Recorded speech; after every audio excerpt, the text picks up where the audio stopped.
그럼 정보보안 전문가의 실무 이야기라는 주제로 플레인비트 최진원 강연자님의 강연이 있겠습니다. 큰 박수 부탁드리겠습니다.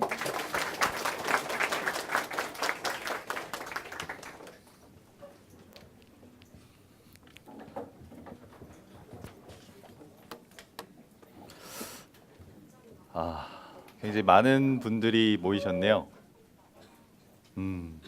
이렇게 많은 분들이 이렇게 좁은 공간에 있는 건 처음 봤습니다. 보통 이제 뭐 넓은 공간에 있어가지고 좀 편하게 지금 다들 편하시죠? 네, 일단 2시간 동안 강연을 진행을 한다고 해요. 그래서 좀 이렇게 편하게 최대한 편하게 앉아서 제가 하는 얘기 그리고 중간중간에 질문이 있으시면 질문을 적어 놓으셨다가 물론 뒤에 Q&A를 제가 정리한 게 있는데 혹여라도 너무너무 궁금하다 하시는 것들은 질문을 적어 놓으셨다가 나중에 또 질문을 하시면 될 것 같고요. 일단 제 소개부터 드려야 될 것 같습니다. 저는 일단 플레인비트라고 하는 디지털 포렌식이라고 하는 업종에서 국내 최고의 기술력을 보유하고 있는, 이럴 때 박수 한번. 국내 최고의 디지털 포렌식 기술을 보유하고 있는 플레인비트라고 하는 업체에서 수석연구원을 맡고 있는 최진원이라고 합니다. 저는 정보보안을 시작한 지가 이제 11년이 됐어요. 딱. 제가 올해 나이가 37인데 26세 처음으로 IT뱅크에서 정보보안을 시작을 했습니다. 그래서 군대를 제대하고 그 학교를 자퇴를 한 상태에서, 제 개인적인 얘기를 좀 드리면 학교를 자퇴한 상태에서 뭘 할까라고 고민을 하다가 IT뱅크를 처음 왔어요. IT뱅크에서 기본적인 시스템 네트워크 여러 가지 뭐 프로그래밍 등 다양한 부분들을 배우고 그 이후에 이제 정보보안의 길로 들어서게 됐는데 그 과정에서 어떤 것들이 있었는지 그리고 정보보안이라고 하는 시장 자체가 어떤 인력을 원하는지 그리고 그 문을 들어가려고 하면 어떤 것들이 필요한지 등을 제 경험으로 말씀을 드리면 좋을 것 같아요. 그래서 뭐 일단 하나하나 제 소개부터 하면서 진행을 하도록 하겠습니다. 이렇게 하면 되나요? 되네요. 일단 오늘 순서는 이렇습니다. 제 소개 간단하게 할 거고요. 그 다음에 정보보안 전문가라고 하는 직종이 있는데 이 정보보안 전문가라고 하는 직종이 과연 어떤 직군들이 나눠져 있는지를 국내 한국인터넷진흥원에서 지정한 직군들을 우리가 한번 보도록 할게요. 그 외에도 제가 생각하는 여타의 직군들도 소개를 시켜드리도록 하겠습니다. 그래서 정보보안 전문가라고 하는 직군이 어떤 직종이 있고 어떤 업무가 있는지를 한번 보도록 하고요. 그런 정보보호 전문가들이 어떤 업무들을 하고 있는지를 한번 또 보도록 하겠습니다. 그래서 어떤 직종이 있으면 그 직종 안에는 또 세분화된 업무들이 있겠죠. 그런 업무들이 어떤 것들이 있고 그 업무들을 할 때 필요한 기술이 뭔지들에 대해서도 말씀을 드리도록 할게요. 그리고 나서 그런 정보보호 전문가가 되기 위해서 어떤 준비들을 해야 되는지, 이게 지금 여러분들이 공부를 시작하고 계신 혹은 준비 중인 IT 기술뿐만이 아니라 여러 가지 소양들이 필요하겠죠. 뭐 가령 예를 들면은 아주 대표적으로 이제 영어, 우리나라에서 빼놓을 수 없는, 국내에서 빠질 수 없는 스펙 중에 하나라고도 뭐 다들 생각하실 텐데, 뭐 영어 혹은 또 다른 소양들 어떤 것들이 필요한지 이런 것들을 보도록 하겠습니다. 그러니까 결국 기술뿐만이 아니라 다른 것들이 뭐가 필요한지 이런 것도 제 경험 그리고 주변에 제가 아는 전문가분들이 갖고 계시는 여러 가지 소양들 이런 것들을 가지고서 두루두루 말씀을 드리도록 할게요. 그 다음에 정보보안 실무 얘기는 제가 뭘 하는 사람인지 제가 어떤 업무를 하는 사람인지에 대해서 실제 업무를 그냥 간단하게 디지털 포렌식이라고 하는 것, 그 다음에 해킹 사고가 났을 때 침해 사고 분석, 해킹 사고를 분석하는 업무라고 하는 것들이 어떤 것들인지 그냥 간단하게 맛배기로 이런 것들을 하는 겁니다 라고 소개를 시켜드리도록 하겠습니다. 그 다음에 향후 정보보안이 어떻게 흘러갈지 이것도 굉장히 중요하죠. 그죠? 여러분들이 이 시장을 선택을 했다라고 하면 과연 이 시장의 발전 가능성은 어떻게 되고 현재와 미래가 어떻게 될지에 대해서도 설명을 드린 이후에 마지막 질의응답으로 가도록 하겠습니다. 2시간 동안 논스톱으로 쭉 진행을 한대요. 그래서 거의 1시간 40분에서 50분가량을 저 혼자 떠들 겁니다. 벌써부터 표정들이 안 좋아지시는 분들이 덜어 있으신데, 그럴 때 만약 뭐 피곤하시거나 좀 자세가 힘들거나 하시면 그냥 가만히 이렇게 집중해서 듣지 마시고요. 편하게, 최대한 편한 자세로 그냥 뭐 좀 졸리다 하시면 이렇게 잠깐 명상하셔도 되고요. 아주 편하게 그냥 들으시면 될 것 같습니다. 그래서 일단 제 소개부터 드리면요. 저는 최진원이라고 하는, 방금 말씀드렸던 최진원이라는 사람이고, 플레인비트라고 하는 곳에서 수석연구원을 하고 있습니다. 현재는 지금 현재 KG IT뱅크의 뭐라고 해야 되죠? 합쳐졌지만 과거에 이지스원 시큐리티라고 하는 교육업체가 있었어요. 그 교육업체가 지금은 KG IT뱅크와 통합을 했습니다. 제가 처음에 정보보안을 하게 된 게 이지스원 시큐리티라고 하는 곳에서 정보보안 강의를 했었어요. 모이에킹 강의를 했었습니다. 그걸로 정보보안을 시작을 해서 여러분들 뭐 다들 아시는 분들도 있으시고 모르시는 분들도 있을 텐데 대부분 아실 겁니다. 안랩이라고 하는 업체에서 디지털 포렌식과 침해 사고 분석 전문 전담 팀인 에이퍼스트라고 하는 팀이 있습니다. 거기서 연구원으로 활동을 하다가 에이퍼스트라는 팀 안에 같이 일하던 동료 셋과 함께 플레인비트라고 하는 업체를 만들어서 현재는 활동 중이에요.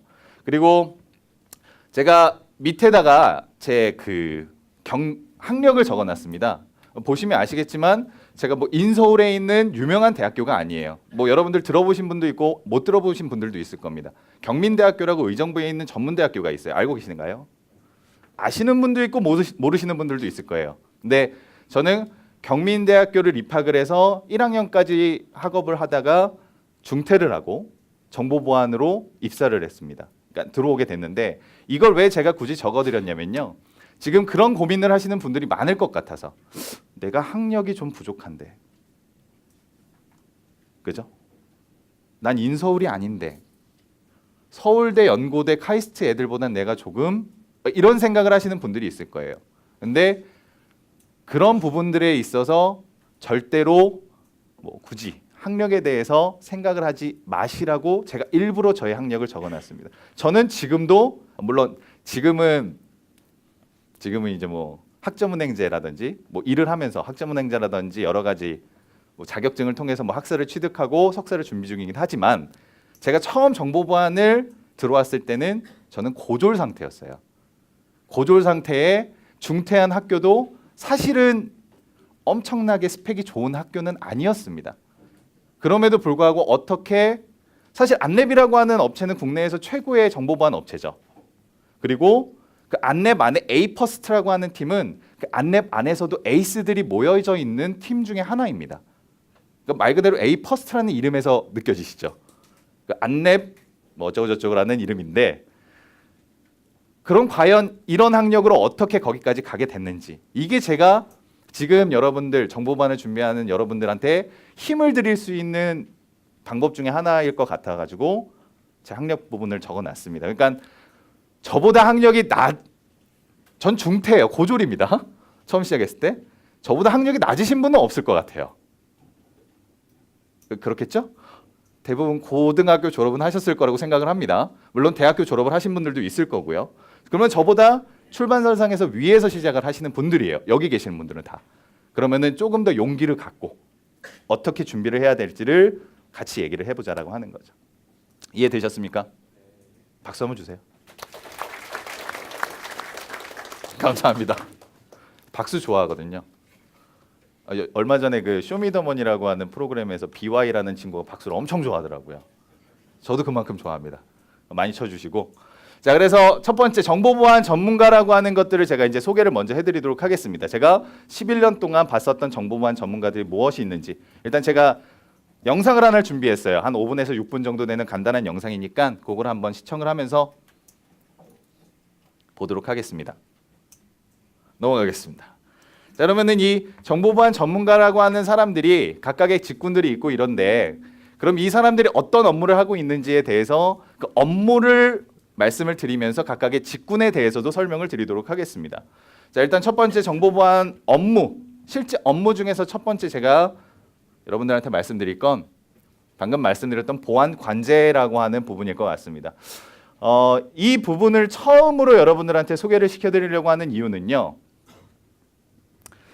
들어보신 분들도 있겠지만 신입, 그러니까 정보보안을 시작할 때 신입사원으로 가장 입사하기 좋은, 그러니까 좋다라고 하는 표현은 쉬운 혹은 문이 넓고 인력 채용 조건이 까다롭지 않고 그 다음에 많이 뽑는 업종 중에 하나예요.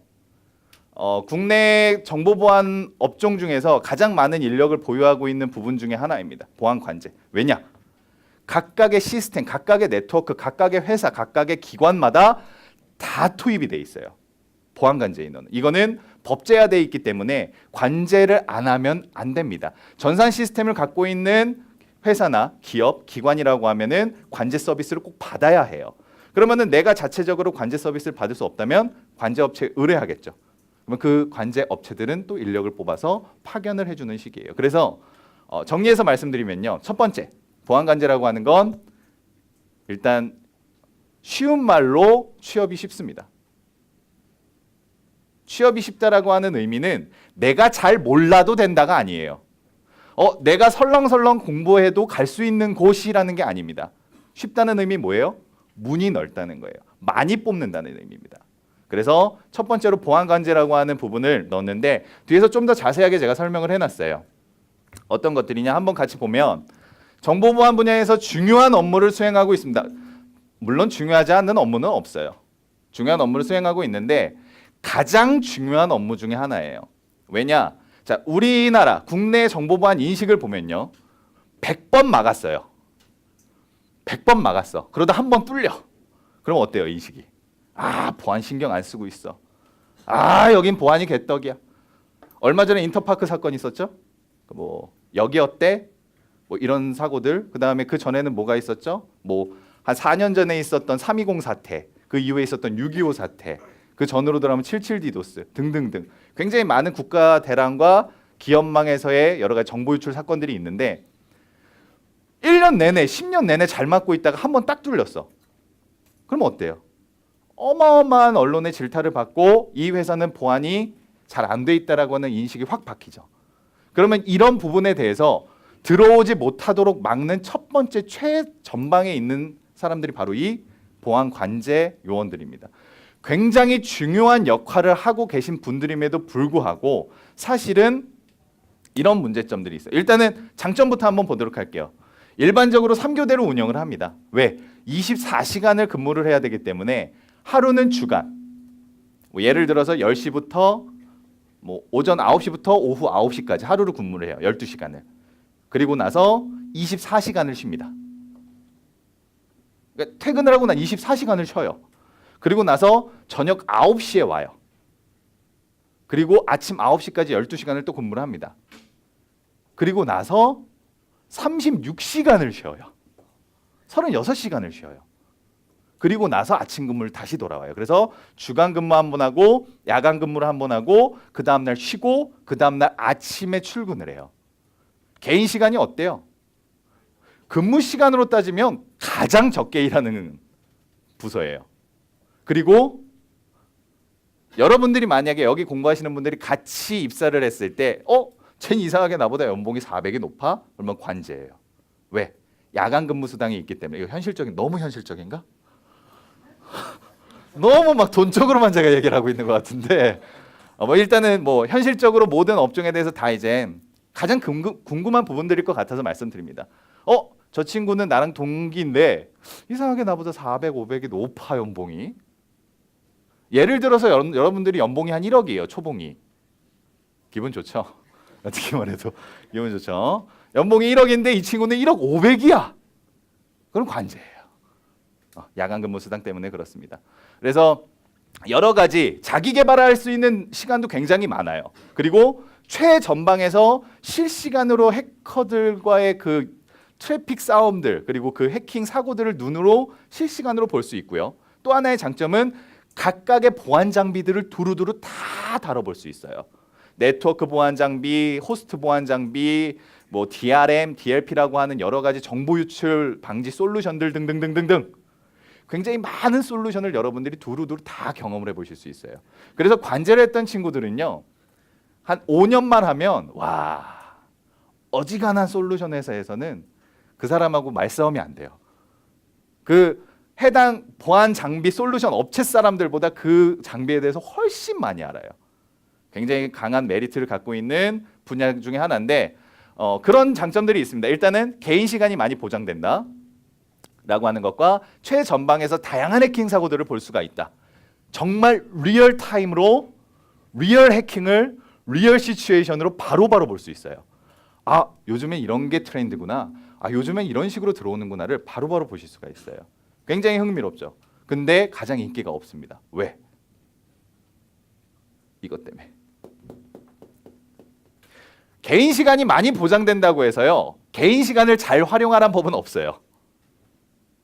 그죠? 자, 워킹데이를 30일, 워킹데이가 그 주말까지 다 근무를 하니까 30일로 쳐볼게요. 주야 삐삐면은 3일 중에 이틀만 일해요. 그죠? 3일 중에 이틀만 일하면은 3분의 1은 노는 거죠. 그러면 10일을 노는 거예요. 그러면은 뭐 보통 일반적인 주말에 쉬는 업종보다 뭐 이틀에서 3일, 많게는 4일 정도를 쉽니다. 그렇죠? 그런데 자기 개발에 등한시하는 분들이 많아요. 왜냐? 체력 관리도 마찬가지고 자기 시간 관리도 입사를 하는 순간 막 포부는 굉장히 좋습니다. 관제를 들어가면 내가 이런 개인 시간을 쪼개서 학원도 다니고 내 개인 공부도 하고 세미나도 다니고 컨퍼런스도 다니면서 다양한 분야에서 이렇게 개발을 해서 관제의 경험을 녹여 또 다른 전문가로 가야지 했다가 퇴근하면 오늘은 랭 게임이나 할까? 오버워치를 할까? 이러고 계세요. 혹은 난 게임 뭐 그렇게 뭐 PC 게임 안 좋아하면 하루 종일 집에서 어떻게 하고 계세요? 이러고 계십니다. 이러면 끝이에요. 이건 솔직히 현실입니다. 관제에서 성공하시는 분들은요, 엄청나게 올라가시는 분들도 많아요. 가장 대표적으로 제가 알고 계신 측근 중에는 여러분들 파이어아이라고 하는 업체 혹시 알고 계십니까? 그 파이어아이라고 하는 미국의 업체가 있어요. 굉장히 큰 정보보안 솔루션과 연구 집단을 갖고 있는 엄청나게 큰 글로벌 기업 중에 하나인데 그 파이어아이 코리아의 본부장, 지부장으로 계시는 윤삼수 본부장님이 관제 출신이세요. 안랩 관제 출신입니다. 근데 자기 개발을 엄청나게 하셨어요. 쉴 때 어떻게 해요? 컨퍼런스 다니시면서 명함 뿌리고 명함 받으면서 여러 가지 소스 얻고 학원도 다니시고 전 제일 놀랐던 게 그분이 안랩에서 그 관제 그 당시에도 관제 본부장이셨을 때 그때도 학원을 다니셨어요. 여거 학원이건 보안 학원이건 컨퍼런스건 지금도 그러세요. 항상 통 넓은 그 정장 바지에다가 그 헐렁한 와이셔츠를 입고 돌아다니시면서 엄청 부지런하게 공부를 하시고 합니다. 그래서 결국에는 글로벌 기업의 한국 지부장이 됐어요. 할 수 있는데 안 합니다. 그거는 보안이라고 하는 것을 봤을 때 관제라고 하는 업종 자체가 안 좋아서가 아니고요. 여러분들의 마인드가 안 좋기 때문이에요. 그런 분들 많이 있습니다. 이글루 시큐리티의 관제 팀장님도 마찬가지고요. 엄청 대단하신 분이에요. 굉장히 많은 대외 활동을 하고 계시고요. 제가 말씀드리고 싶은 거는 관제, 여러분들이 등한시하시는 분들도 있는데 그런 여러 가지 장점을 살리시면 됩니다. 그럼 단점이라고 하고 제가 이렇게 점점점 찍었는데 단점은 제가 이렇게 적기가 좀 뭐하더라고요. 그러면 단점은 뭐냐? 여러분들이 관리를 안 하시면 몸이 많이 상합니다. 특히 여성분들은 관제는 많이 힘들어하세요. 그 낮밤이 많이 바뀐다고 하죠. 이걸 관리를 잘 하지 못하시면은 좀 많이 힘든 말 그대로 삼교대니까 그런 단점 빼고는 나머지는 대부분의 뭐 여러 가지 장점들을 갖고 있습니다. 그리고 어떤 것들을 공부를 해야 되냐? 뭐 밑에 간단하게 적었습니다. 뭐 시스템 관련된 지식, 서비스, 네트워크, 그다음에 해킹에 어떤 해킹 기술들이 있는지, 그리고 그거를 분석할 수 있는 약간의 기술들 정도만 가지고 계시면 됩니다. 근데 이 정도가 어느 정도의 뎁스, 어느 정도의 깊이를 요하는지는 뒤에서 설명을 드리도록 할게요. 일단 이런 기술들이 필요하구나. 가장 큰 건 네트워크 패킷 분석과 악성 코드 분석 기술. 이게 가장 큰 기술 중에 하나겠네요. 보안 관제입니다. 자, 다음은 아까 말씀드렸던 정보 보안을 이끄는 전문가 집단이라고 제가 적어놨습니다. 정보 보안 컨설턴트라고 하는 분들이에요. 정보 보안 컨설턴트는 보통 이제 우리가 TV나 매체를 통해서 접할 수 있는 가장 대표적인 정보 보안 전문가의 모습일 겁니다. 정장 딱 차려입고. 그분들은 이미지도 굉장히 중요해요. 왜? 회사 기업의 간부들을 만납니다. 간부들을 만나면서 그 간부들과의 면대면으로 인터뷰를 하고 그에 따른 여러 가지 충고, 조언들을 줘야 되기 때문에 이미지도 굉장히 중요해요. 그래서 말끔하게 차려입는 수트와 그 기관의 C레벨이라고 하죠, 보통. 그런 분들과 만나서 여러 가지 대화를 나누는 그런 정보보안 컨설턴트입니다. 어떤 장점들이 있나 한번 보도록 하면요.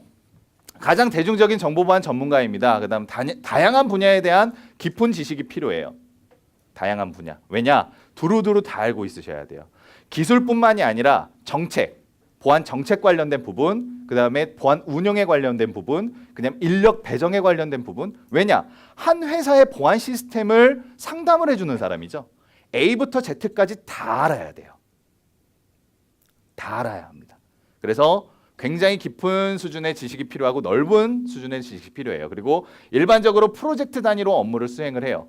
평소에는 본사에서 여러 가지 자기 개발이라든지 업무 처리를 하다가 실제 어떤 기업이나 기관에서 컨설팅 요청을 하면은 이제 그때부터 투입이 돼서 이 회사의 정책은 어떤지, 인력 운영은 어떻게 되는지, 보안 장비는 적절하게 구성이 돼 있는지, 보안 시스템은 적절하게 갖춰져 있는지, 그다음에 임직원들의 보안 의식은 어느 정도가 형성되어져 있는지 등등의 다양한 부분들을 상담을 해주게 돼요. 그리고 그런 부분들을 수정을 하고 보완을 해주게 됩니다. 장점은요, 다양한 분야에서 많은 경험을 해볼 수 있어요. 그리고 실제 보안 시스템이라고 하는 전반적인 부분을 눈으로 보실 수 있습니다. 정보 보안이라고 하는 게 하나의 단일 기술 혹은 기술의 집합이 아니에요. 정보 보안의 기술이라고 하는 건요, 이만한 정보 보안 중에 요만한 테두리예요. 나머지는 정책, 인력 운영, 교육, 등등등, 솔루션. 그러니까 기술은 요만큼의 카테고리고 그 외에 여러 가지 것들을 컨설턴트를 하면서 경험을 해보실 수가 있습니다. 단점은 뭐냐? 단점은 여러분들은 어쨌든 간에 기술 베이스로 공부를 하시기 위해 오셨잖아요. 나는 뭔가 IT 기술이 좋아. 컴퓨터를 직접 만지고 이런 것들이 좋아요. 그렇죠. 대부분 그런 분들일 것 같아요. 아니신 분들도 있겠지만, 근데 컨설턴트를 하면 그 외적인 부분도 너무 신경 쓸 게 많아서 기술 부분에 대한 뎁스가 조금씩 떨어지기 시작해요. 그리고 그거를 팔로우하기 위해서 굉장히 많은 노력이 필요합니다. 내가 기술에 뒤처지지 않기 위해서 마찬가지로 자기 개발을 꾸준히 할 수 있어야 해요. 그래서 단점이라고 하는 건 하나겠네요.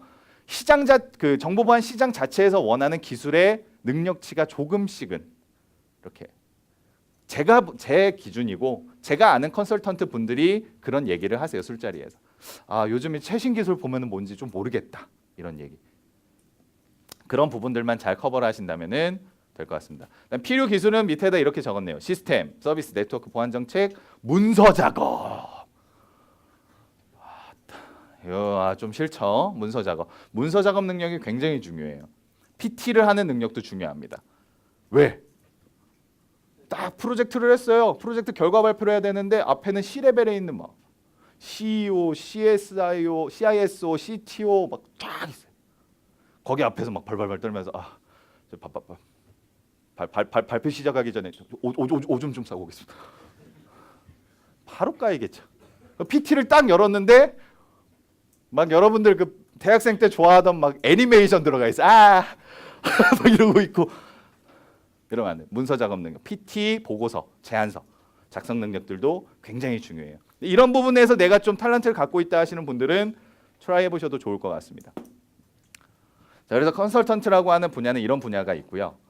그 다음에 다들 아시겠지만 또 다른 것들은 모의 해킹 전문가라고 하는 부분입니다. 아마 여러분들이 생각하는 가장 해커다운 해커 그 분야, 그리고 지금 여러분들이 하기 위해서, 지금 여러분들이 정보 보안을 공부하기 위해서 준비하는 것이 바로 이 모의 해킹 전문가가 아닐까라고 제가 감히 추측을 해봐요. 모의 해킹 전문가는 말 그대로 뭐예요? 해킹을 임의적으로 허락을 받고 그 기관이나 기업들에게 해킹을 해서 내가 해킹한 사실을 통보를 해주는. 여러분들 흔히 뭐라고 불러요? 이런 사람들을. 요즘에는 화이트 해커 이렇게 많이 부르더라고요. 우리가 보통 알고 있는 화이트 해커라고 하는 직군이 가장 유사한 게 바로 이 모의 해킹 전문가일 것 같습니다. 이런 일들을 합니다. 대중적으로 가장 잘 알려진 해커에 가까운 보안 전문가고요. 굉장히 다양하고 깊은 수준의 기술을 갖고 계셔야 돼요. 말 그대로 해커입니다. 최신 트렌드에도 굉장히 밝아야 하고요. 기존에 있었던 해킹 원리라든지 다양한 해킹 기법들을 갖고 계셔야 해요. 왜냐? 하나의 기업이나 기관을 모의 침투하는 거죠. 내가 해커 입장에서 뚫어보는 거예요. 엄청나게 많은 부분에서 기술을, 깊은 지식과 많은 지식들을 요합니다. 그리고 이 모의 해킹 전문가들도 대부분 프로젝트 단위로 업무를 수행을 해요. 보통은 본사에서 여러 가지 뭐 자기 개발이라든지 연구를 하다가 프로젝트가 나오면은 그 기업이나 기관으로 갑니다. 혹은 본사에서 하기도 하고요. 그래서 여러 가지 모의 해킹을 통해 그 결과를 보고를 하는 가장 해커에 가까운. 여러분들이 해킹이 좋아요. 말이 좀 이상한데. 해킹 기술, 그런 해킹이라고 하는 것에 관심이 있고 그런 분야로 나가고 싶습니다 하면은 모의 해킹 전문가로 가시는 게 좋아요. 그래서 여러 가지 다양한 기술들이 뭐 있고요. 장점은 기업 혹은 기관에 존재하는 취약점을 실제로 확인해보고 그로 인해서 여러분들이 접근도 해보고 그리고 그걸 활용해서 취약점의 존재를 알려주기도 합니다. 보통은 모의 해킹 전문가들은요. 위에서 말씀드렸던 컨설턴트라고 하는 분들하고 같이 움직이는 경우가 많아요. 그러니까 말씀드렸듯이 컨설턴트라고 하는 분들이 약간 좀 기술의 뎁스가 이제 조금씩 낮아진다. 왜 다른 부분들을 더 많이 이제 뭐 봐야 되는 부분들이 있다 보니까 그래 말씀드렸잖아요. 그러다 보니까 만약에 해킹이 필요한 컨설팅이다라고 하면 이 모의 해킹 전문가분들하고 같이 팀을 이뤄서 갑니다. 그래서 실제 해킹을 수행하는 분들이 있고요. 그 결과를 보고서로 작성해서 발표를 하시는 분들도 이렇게 같이 있어요. 그리고 내가 정말 능력이 좋다라고 하면은 다 하시는 분들도 있습니다. 보고서부터, 그러니까 해킹 시작부터 해킹 완료, 그거에 대한 보고서 작성, PT까지 하시는 분들이 덜어 있으세요. 이런 능력자분들이. 제가 알고 계신 분, 제가 직접 아는 분들 중에서는 실명을 거론해도 될지 모르겠는데 현재는 프리랜서로 모의 해킹을 하고 계신 분인데 원래는 안랩에서 모의 해킹 팀, 모의 해킹 그 전담 팀의 수석 연구원으로 계셨던 분입니다. 그분은 현재 프리랜서로 그냥 해킹부터 보고서 PT까지 다 하세요. 그런 분들도 계신다. 그래서 모의 해킹 전문가라고 하는 분들이 있고요. 이 모의 해킹 전문가에서 조금 더 디테일하게 파생된 부분이 있어요. 요즘 들어서 버그 헌팅, 버그 바운티라고 하는 말 혹시 들어보셨나요? 처음 들어보세요? 취약점이라고 하는 말 혹시 들어보셨습니까? 어떤 특정 어플리케이션에 취약점이 존재한다 뭐 이런 얘기 들어보셨나요? 그 취약점을 찾는 사람들이 있어요. 그거를 저희 업계에서는 벌레잡이라고 얘기합니다. 그러니까 저희끼리는 벌레잡이야? 뭐 이런 식으로 이제 얘기를 하는데 버그 헌터라고 하죠. 말 그대로 취약점을 찾아서 그로 인한 보상을 받는 사람들인데 현재 국내 시장에서 가장 핫한 직업 중에 하나예요. 그 이유가 그 라운 시큐리티라고 하는 업체에 이정훈이라는 연구원이 있습니다. 지금은 삼성 SDS를 갖다가 지금 구글에 가 있어요. 혹시 들어보셨나요? 로키라고 하는 아이디를 쓰는 친구예요. 들어보신 분들도 아마 있을 겁니다. 정보 보안 관련된 뉴스 보면 항상 그러죠. 그 폰토운, 그 취약점을 찾는 대회입니다. 거기 가서 뭐 구글의 크롬 취약점, 아이 취약점 등등을 찾아서 상금을 4억 5천을 획득했다. 뭐 받았다. 뭐 이런 기사들 나오죠. 보신 적 있으신 분들도 있고 없으신 분들도 있는데 그 친구 때문에 지금 젊은 어린 해킹을 공부하고 정보 보안을 공부하는 친구들이 다 워너비 로키 간님 간로키님 이러면서 다 그 분야로 떠들고 있어요. 하나 제대로 건지면 10억이야. 로또죠. 취약점 몇 개 제대로 찾으면 10억이야. 이 생각으로 다 뛰어들고 있는데 저는 말리고 싶습니다. 너무 좁아요, 문이. 어쨌든 이런 모의 해킹 전문가라고 하는 분들 중에서 이제 취약점 쪽으로 이렇게 정말 전문화된 분들이 지금 또 나오고 있고 오펜시브 시큐리티라고 하는 분야에서 그러니까 말 그대로 이런 해킹, 공격을 통해서 보안을 하자라고 하는 분야가 이제 오펜시브 시큐리티인데 그 분야에서 각광받고 있는 취약점 분석 전문가라고 하는 분들도 있어요. 버그 헌터, 벌레잡이 등등으로 불리고 있습니다. 자, 그래서 이 부분에 대해서도 뒤에서 한번 설명을 드리도록 하고요. 자, 다음에 악성 코드 분석 전문가. 여러분들이 많이 아시는 분야라고 생각이 됩니다. 제가 근무를 했었던 안랩에서 연구원들 중에 가장 많은 비중을 차지하고 있는 전문가들이에요. 악성 코드 분석 전문가는 말 그대로 여러분들이 사용하는 여러 가지 응용 프로그램들 있죠. 실행 가능한 형태의 응용 프로그램, 실행 파일 같은 형태의 응용 프로그램들의 코드를 분석해서 이 프로그램이 어떤 식으로 동작을 하는지를 확인을 하고 그 확인된 패턴을 여러분들이 사용하는 안티바이러스, V3나 알약이나 카스퍼스키나 에이비라 이런 안티바이러스의 그 행위 패턴이라든지 시그니처 룰 따위 등을 작성을 해서 올리는 업무를 하시는 분들입니다. 굉장히 우리가 얘기하는 구루라고 얘기를 해요. 그러니까 한 분야의 어떤 특정 정점을 찍은 분들을 구루라고 얘기를 보통 해요. 그죠? 그 정보 보안의 코드 분석의 구루 정도 단계에 되시는 분들이 많이 있으신, 그러니까 약간 뭐라 그래야 될까? 컴쟁이라고, 뭐 컴덕후라고 해야 되나요? 그런 분들이 많은 분야예요. 정말 좋아. 난 코드를 보는 게 좋아. 난 바이너리 이진법을 보는 게 좋아. 이런 분들. 비하하는 건 아닙니다. 저도 컴덕후였고요. 컴덕후 분들을 비하하는 건 아니지만 그런 분들이 굉장히 많이 포진되어져 있고 그런 분들이 굉장히 높은 수준의 악성 코드 분석 능력을 갖고 계세요. 그렇다고 오해하지 마세요. 그 왜 애니메이션에서 나오는 막 뚱뚱해가지고 막 이러고 있고 막 이러고 컴퓨터만 이런 사람들 아니에요. 보면은 되게 막 젠틀하신 분들도 많습니다. 그래서 그런 어떤 하나의 분야에 푹 빠져가지고 끝까지 이렇게 쭉 가는 거 좋아하시는 분들이 악성 코드 분석 전문가인 분들이 굉장히 많아요. 그래서 뭐 소프트웨어 역공학을 통해 악성 코드를 분석하는 분야고요. 분석 결과를 통해 악성 코드 탐지 및 차단 룰을 제작해서 안티바이러스에 적용하는 그런 분들입니다. 고도의 집중력과 끈기 그리고 감각이 필요해요. 감각. 그 코드를 분석할 때 그냥 고지고대로 공식대로 코드를 쭉 분석하면은 분석이 안 됩니다. 왜? 공격자도 마찬가지로 어떻게 하겠어요? 그죠? 역공학이 안 되도록 꼬아놔요, 코드들을. 다양한 방법으로 꼬웁니다. 특히 암호화를 하겠죠. 난독화를 할 거고요. 그리고 패킹이라고 이렇게 코드 분석이 안 되게끔 하는 기술들이 있습니다. 그런 것들을 풀고 해커가 꼬아놨던 그 패턴들을 수수께끼 풀듯이 뭔가 이렇게 좀 감각적으로 딱 신의 한 수. 이해되세요? 뭔지 아시죠? 괜히 눈치 빠른 사람들이 있어. 괜히 친구들 중에 그런 사람들, 그런 감각이 필요한 분야 중에 하나예요. 이거는 근데 부수적인 거고요. 결국엔 뭐냐? 자리에 앉아서 끊임없이 분석을 할 수 있는 사람. 난 컴퓨터랑 얘기하는 게 너무 좋아요. 앉아가지고 계속 봅니다. 근데 거기서 감각도 있어. 딱 이런 사람들. 물론 그런 사람들만 있는 건 아니에요. 감각이라고 하는 거는 키울 수도 있습니다. 그래서 나는 컴퓨터 앞에 오래 앉아서 뭔가를 분석하는 거를 좋아해라는 성향을 갖는다 하시면은 도전해 보면 괜찮은 분야고요. 안랩에서 굉장히 많은 인력풀을 채용하려고 하고 있어요. 악성 코드 분석 전문가는요 언제는 환영입니다.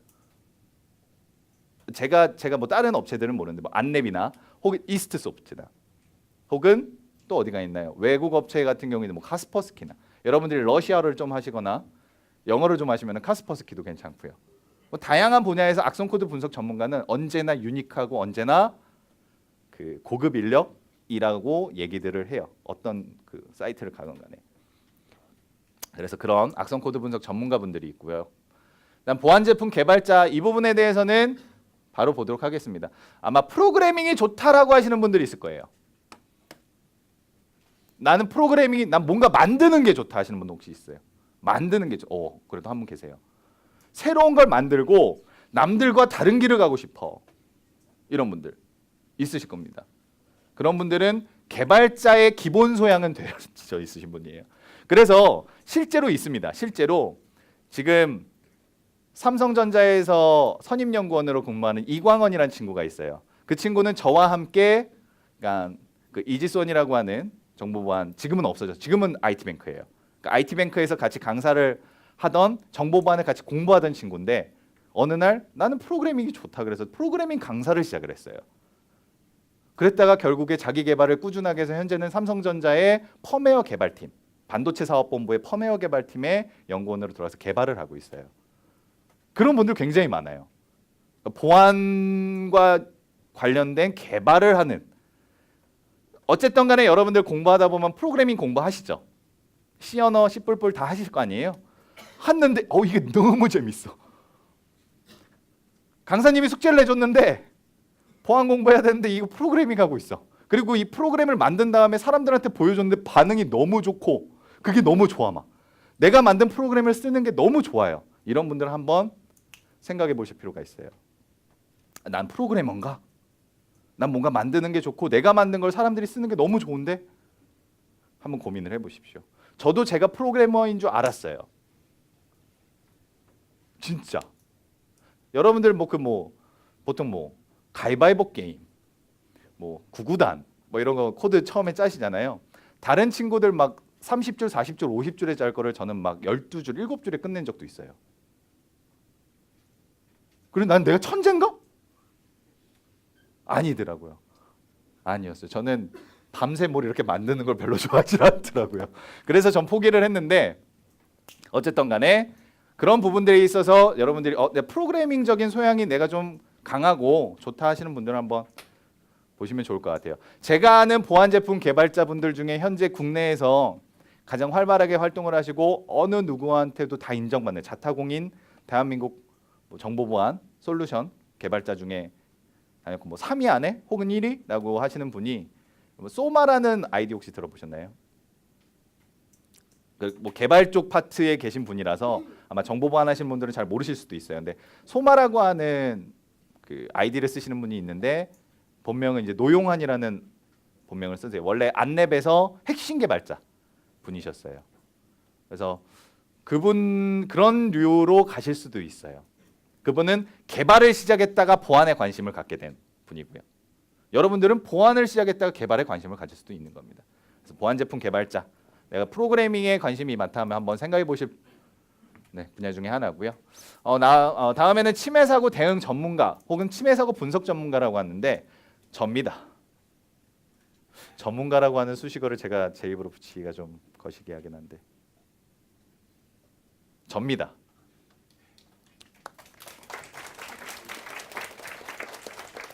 침해 사고 분석 전문가는요, 말 그대로 해킹 사고가 발생을 했을 때 그 해킹 사고를 분석을 해서 어느 부분이 문제가 돼 있는지를 밝혀서 서비스를 빠르게 정상화를 시키고요.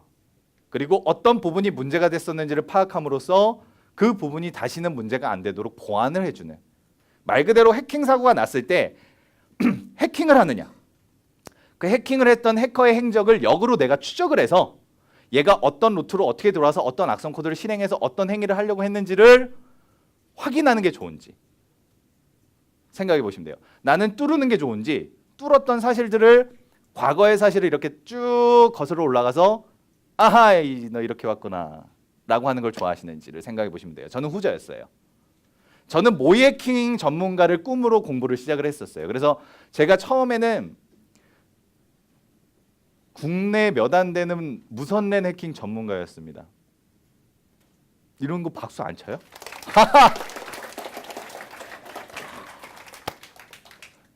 여러분들 스마트폰 몇 년부터 쓰셨나요? 한 2009년, 10년부터 쓰셨나요?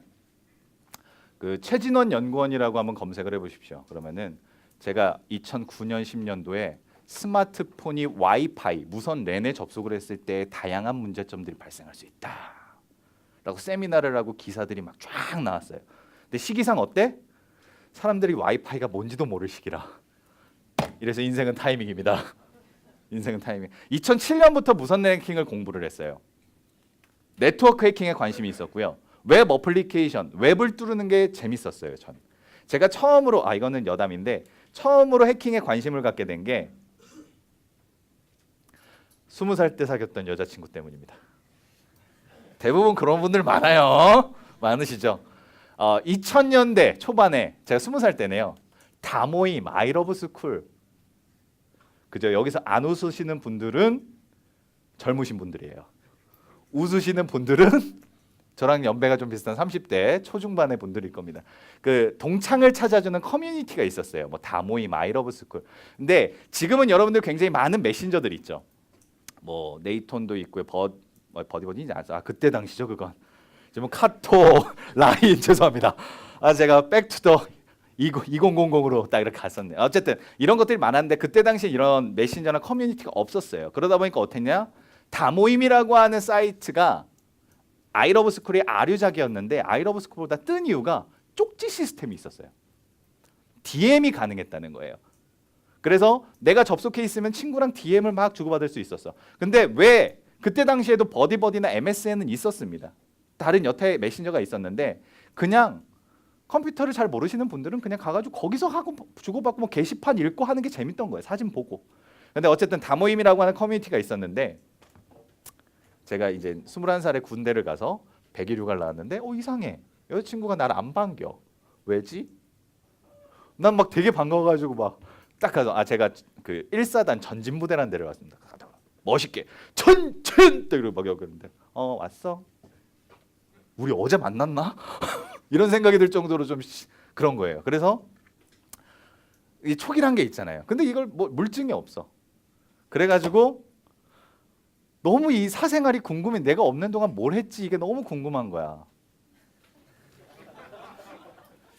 10년이 지났기 때문에 공소시효는 끝났습니다.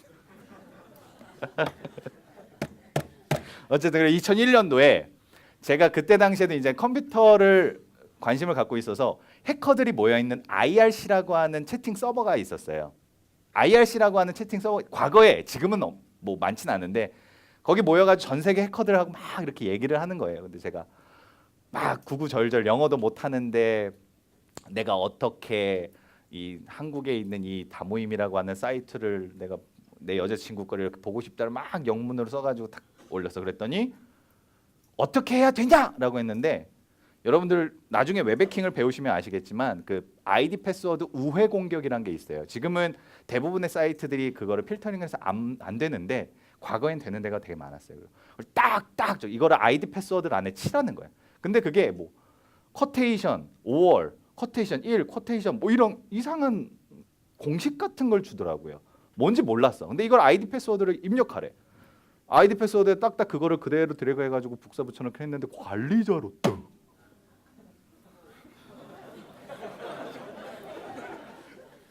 편집. 이제 그렇게 시작을 했는데 그 경험을 갖고 군대에 복귀를 한 뒤에 말년병장이 돼서 나와서 이제 내가 뭘 하지라고 생각을 하던 와중에 나는 컴퓨터가 좋아라는 생각이 문득 들더라고. 내가 뭘 해야 될까 23살 엄청 고민을 하다가 컴퓨터야 하고 이제 바로 막 여러 가지 IT에 관련된 아르바이트를 하면서 들어왔다가 2005년에 IT뱅크에 처음 오게 된 거예요. 여러분들하고 똑같이. 어제 그런 걸 하다가 난 처음에 모이해킹이 좋았는데 하다 보니까 뭐 이 해킹 사고를 분석을 하는 것들이 있네. 여러분들 요즘 뭐 디지털 포렌식이라고 해서 뭐 삭제된 파일을 복구해서 그걸 또 분석하고 이런 거 보셨죠? 그러니까 어떤 사람의 행적을 역으로 분석해서 그 사실을 입증하는 분야가 있는 거예요. 근데 저는 뚫는 것보다 공격하는 것보다 이게 더 재밌더라고요. 그래서 정보 보안을 공부를 시작하고 3년 동안 2005년에 시작해서 2005년, 6년, 7년까지 모이해킹만 밤새도록 죽어라고 파다가 2007년부터 침해 사고 분석 디지털 포렌식이라고 하는 것에 꽂혀버려서 그다음부터 계속 이것만 하게 된 거예요. 그래서 제 얘기다 보니까 너무 길었네요. 다른 건 막 되게 설렁설렁 설명했는데 그죠? 그래서 이 침해 사고 대응 전문가라고 하는 사람들은 그런 사람들입니다. 그래서 침해 사고가 발생하면 가장 먼저 현장에 투입이 돼서 그 사건을 재구성하고 어떤 부분이 문제가 있는지를 확인한 뒤에 서비스를 최대한 빠르게 정상화시키고 그 원인을 해결하는 전문가들이에요. 현재 국내에서 가장 많은 인력풀을 요하는 업종입니다. 다시 현재 국내에서 가장 많은 인력풀을 원하는 업종이에요. 왜? 없어요. 그리고 왜 없냐? 자, 생각해 보세요. 침해 사고 대응 전문가를 하려면 뭘 알아야 될까? 일단 기본적으로 여러분들이 하는 선수 지식들, 시스템, 프로그래밍, 그건 다 알아요. 그리고 또 하나, 해킹을 알아야 돼요. 해킹 기법을 알아야 해킹을 역으로 분석하겠죠. 그럼 모의 해킹 기술도 어느 정도 알고 있어야 돼요. 그 다음에는 이걸 분석하는 기술도 알아야 돼요. 이해되십니까? 물론 어떤 기술적인 레벨에 있어서 최상위라고 얘기를 하는 건 아니에요. 모든 분야가 다 최상위예요. 근데 침해 사고 대응 전문가는 독특하게 뭐냐? 각각의 분야에 대한 모든 지식들을 특정 수준으로 다 갖고 있어야 돼요. 이해되십니까? 솔루션도 잘 알아야 돼요. 네트워크 뭐 방화벽, IPS, IDS 이런 것들이 뭔지, 웹 방화벽이 뭔지, 요즘에 나오는 EDR이라고 하는 뭐 이 용어들은 제가 쭉 설명을 드릴게요. 이런 네트워크 보안 장비들이 어떤 역할을 하는지, 호스트 보안 장비들이 어떤 역할을 하고, 얘네들이 어떤 사고가 있을 때 어떤 기록을 남기는지, 이런 것들을 다 두루두루 다 아셔야 돼요. 그래서 신입사원이 없습니다. 대부분 침해 사고 대응 전문가들은 경력직이에요. 왜? 감히 도전도 못해요. 그리고 뽑을 때도 신규 입사자를 뽑지도 않아요. 이해되시죠? 왜 그런지는. 그래서 만약에 나는 정말로 침해 사고 대응 전문가가 되고 싶다라고 하면 학원에서 다양한 선수 지식과 해킹 기술들을 배운 뒤에 그 다음 스텝, 저희 지금 플레인비트의 대표님이 김진국이라고 하는 대표님이 있어요. 디지털 포렌식 침해 사고에서는 굉장히 유명한 분입니다. 그분도 IT뱅크 출신이에요. 근데 IT뱅크에서 그 수업을 해킹 관련된 모의 해킹 관련된 수업을 다 끝내고 포렌식을 해야 되는데 어딜 갈까 해서 정보보호대학원, 고대 정보보호대학원을 간 거예요. 그리고 나서 디지털 포렌식 침해 사고 분석 분야에 바로 올 수가 있었죠. 그래서 이런 루트는 있어요.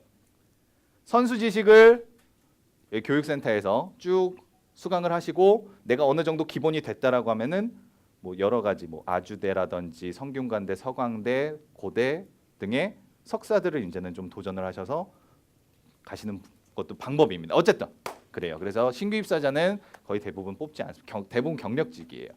그래서 요즘의 매체를 통해 접할 수 있는 정보보안 전문가의 가장 대표적인 모습 중에 하나일 것 같습니다. 요즘 뭐 또 막 최순실 게이트 막 이러면서 디지털 매체에서 증거를 뭐 태블릿에서 뭐 증거를 뽑았네 막 이런 말들 많이 있었죠. 물론 뭐 그 디지털 포렌식 전문가긴 해도 그런 여러 가지 대표적인 모습 중에 하나일 것 같아요. 너무 설명이 길었던 것 같습니다. 이런 다양한 해킹 분석, 역공학, 프로그래밍, 네트워크, 서비스, 시스템 등등등의 다양한 지식들을 필요로 하는 분야 중에 하나예요. 자, 다음에 침해 사고 대응 전문가와 기술적으로는 유사하지만 포커스가 조금 다른 디지털 포렌식 전문가라고 하는 사람들이 있습니다. 이것도 저예요.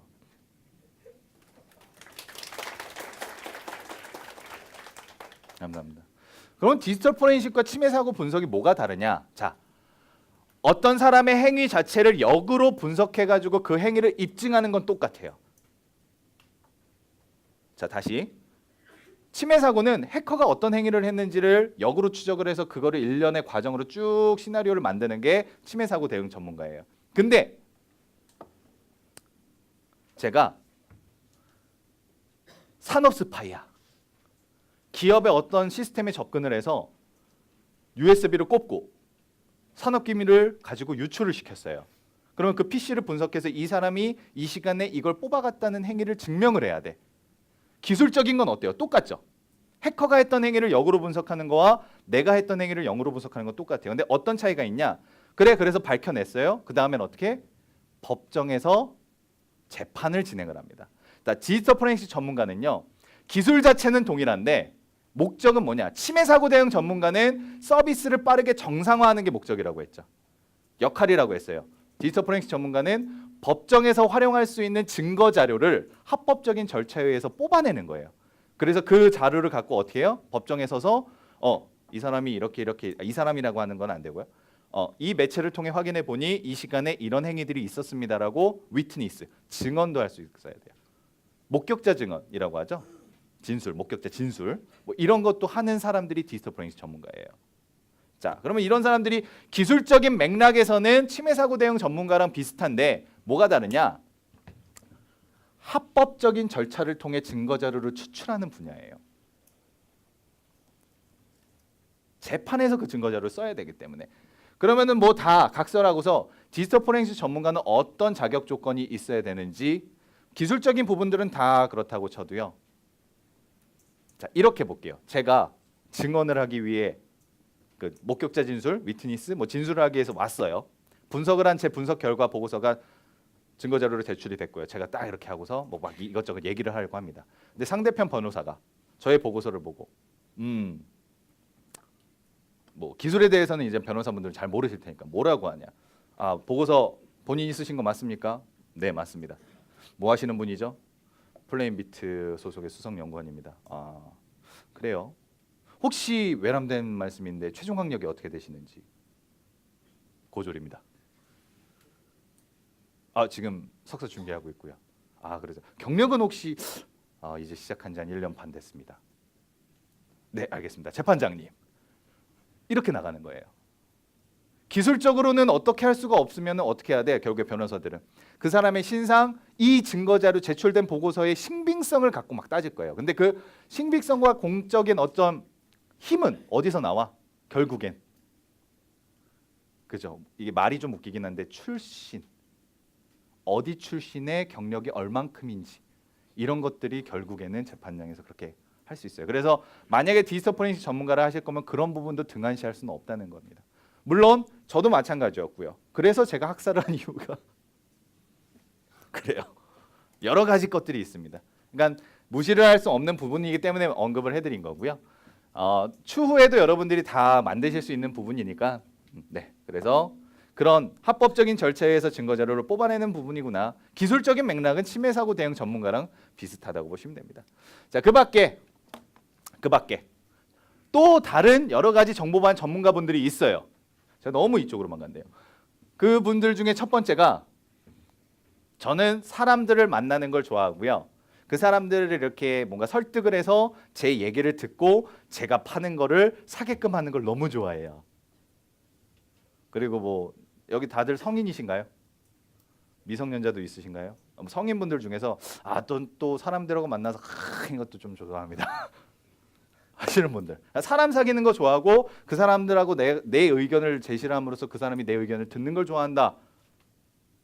SI나 영업 쪽으로 가셔도 좋아요.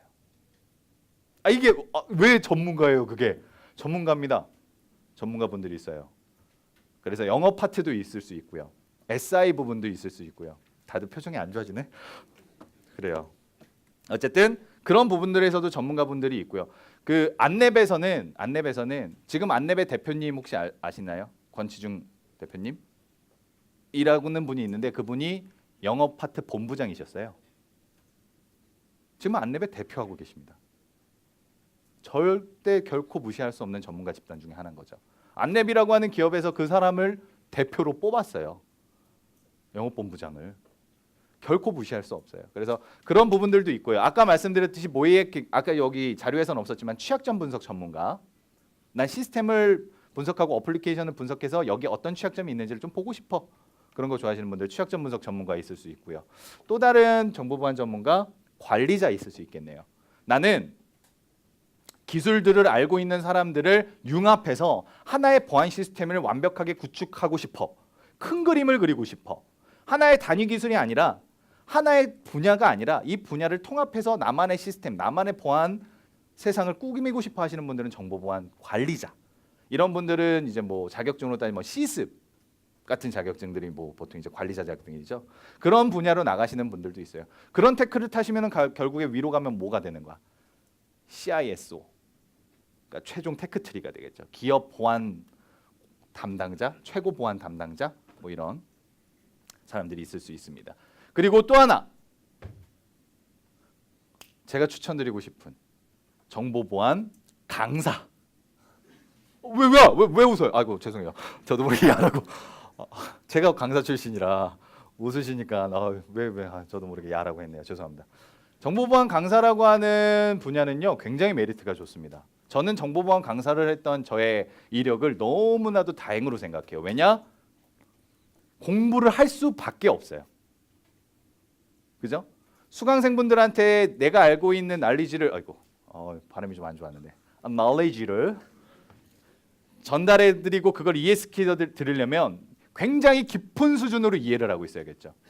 쉽게 설명을 해야 돼요. 그럼 내가 그거를 100번이고 1000번이고 테스트를 하고 검증을 해서 어떻게 해야 돼? 알려드려야 되는 거거든. 강사 출신이 필드에 나가면은 무시를 받는다. 안 그래요. 지금은 이제는 생각이 바뀌었습니다. 그 생각을 바뀌게끔 제가 굉장히 잘했어요. 박수.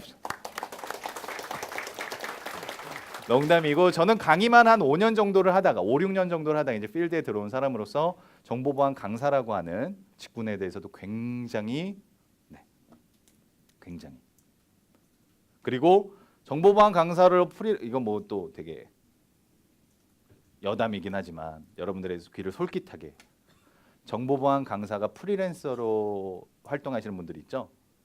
대부분이 뭐 A8 정도 타고 다니세요. 몸값이 엄청 비쌉니다. 유명해지시기만 한다면 뭐 그냥 뭐 여러분들이 아는 억대 연봉 그냥 훌쩍 넘어가요.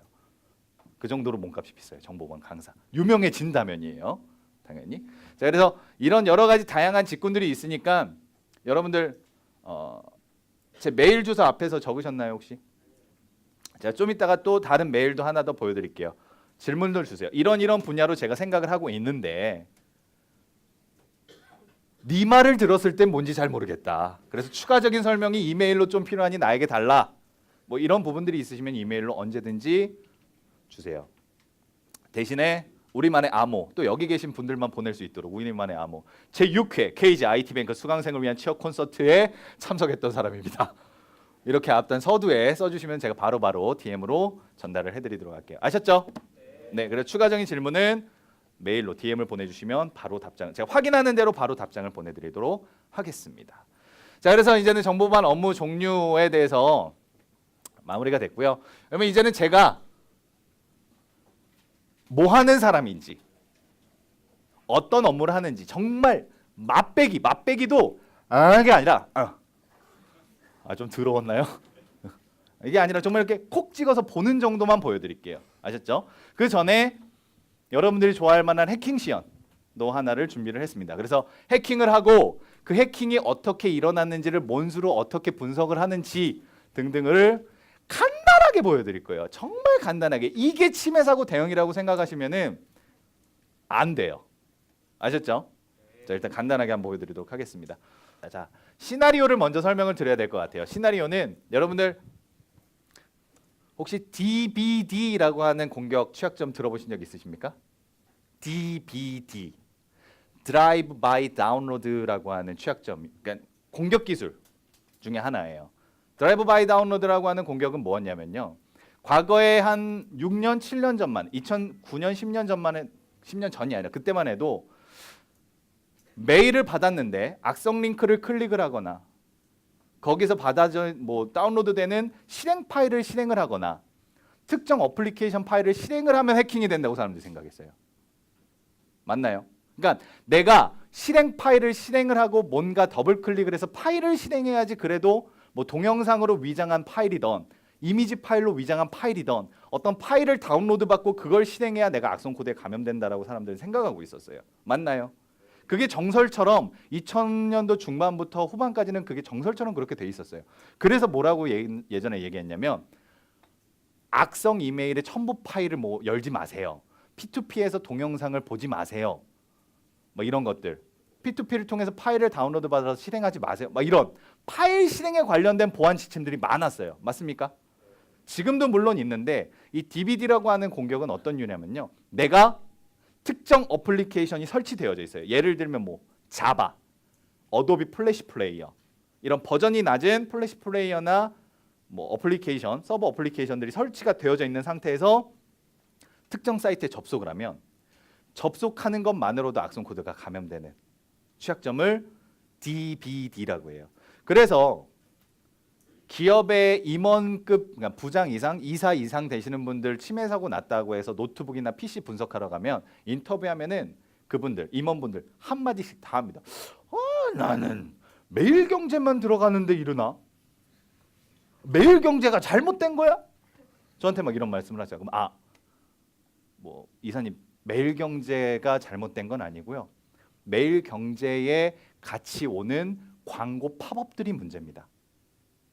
이거 혹시 들어보셨어요? 멀버타이징이라고? 그 사이트에 이렇게 광고들 뜨죠. 그 광고는 매일경제 서버에서 오는 게 아니라 광고 전담으로 광고를 대행해주는 회사에서 그 소스를 받아서 뿌리는 거예요. 근데 매일경제 시스템보다 광고를 그 대행해주는 업체의 서버가 좀 더 보안이 어때? 낮은 편이었어요, 지금까지. 그러다 보니까 공격자가 어떻게 하냐? 매일경제를 들어가 그러면 이 광고 서버를 뚫어주마. 뭐 광고 서버에 있는 특정 플래시라든지 뭐 여러 가지 이미지들 어디에? 결국에 어디 떠요? 매일경제 페이지에 뜨죠. 매일경제 페이지를 들어가면 어떻게 되는 거야? 악성 코드에 그 광고들을 통해 악성 코드에 감염이 되는 이런 것들을 보통 어드버타이징에서 어떻게 하는 거예요? 멀웨어, 악성 코드가 감염되어 있는 광고다 그래서 멀버타이징이라고 얘기를 해요. 이런 것들 뭐 그냥 정보 보안에서 하는 용어 중에 하나입니다. 어쨌든 그런 식이에요. 그러니까 막 이사님 그래. 난 매일경제 못 들어가겠네. 이거 왜 갑자기 경상도 사투리죠? 그분이 경상도 분이셨나 봐요. 이상하게 매일경제 못 들어가겠네.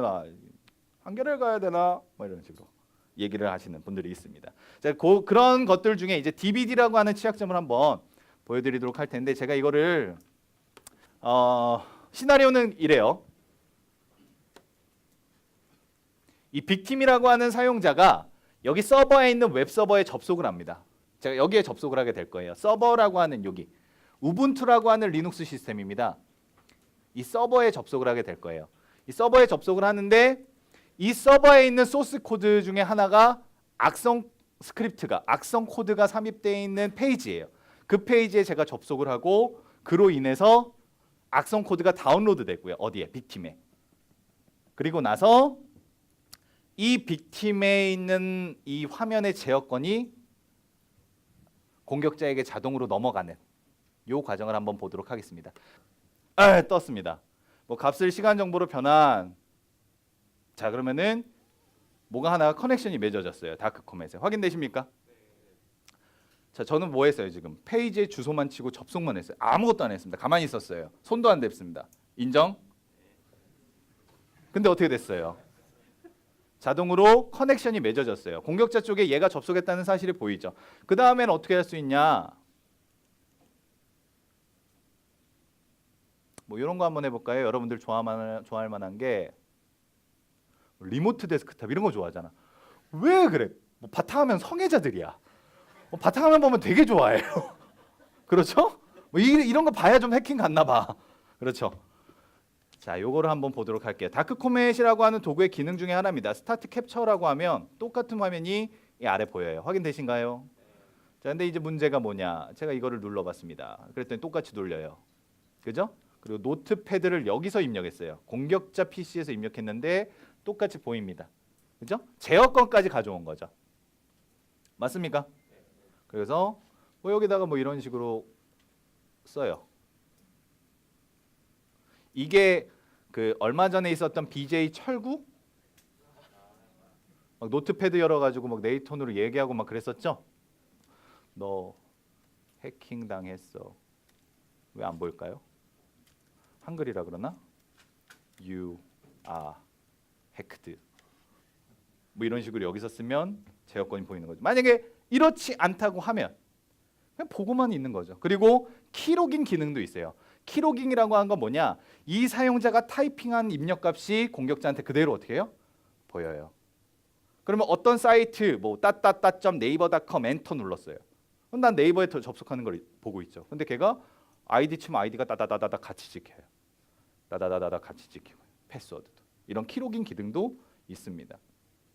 궁극적으로 지금 여러분들은 이런 것들을 아주 아무렇지도 않게 다른 친구들한테 보여주면서 야, 이건 진짜 아무것도 아니야.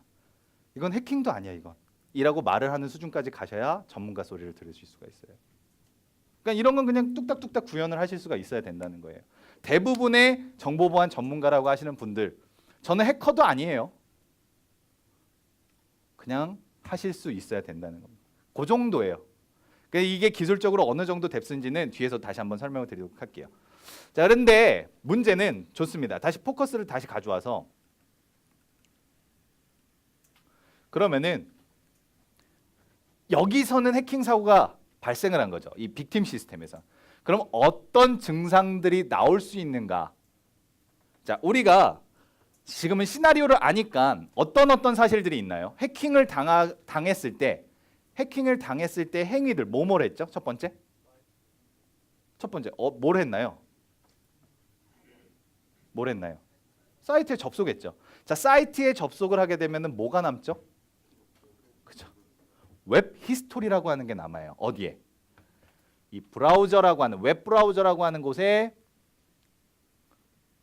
쿠키라고 하는 파일도 있긴 있는데 쿠키 외에 히스토리 파일이란 게 있어요. 히스토리. 보통 웹이라고 하는 게 저장하는 파일의 종류가 세 개인데 첫 번째가 쿠키 파일, 두 번째가 템포러리 파일, 템포 파일, 임시 저장 파일이라고 하죠. 여러분들 뭐 이미지 받거나 여기 있는 파비콘들 받거나 하면은 자동 저장되는 템포러리 파일. 그다음 세 번째가 히스토리 파일이라는 게 있어요. 이 히스토리 파일은 여러분들이 어디에 접속을 했는지의 URL 정보를 그대로 다 남깁니다. 그러면은 아주 간단하게 히스토리를 볼 수 있는 방법이 뭐가 있냐? 컨트롤 H라고 하는 걸 누르시면요. 이렇게 보실 수가 있어요. 그러면 뭐 각종 도구 모음 이런 곳에 접속을 했습니다라고 아주 간단하게 보여줍니다. 맞습니까? 근데 이게 다가 아니에요.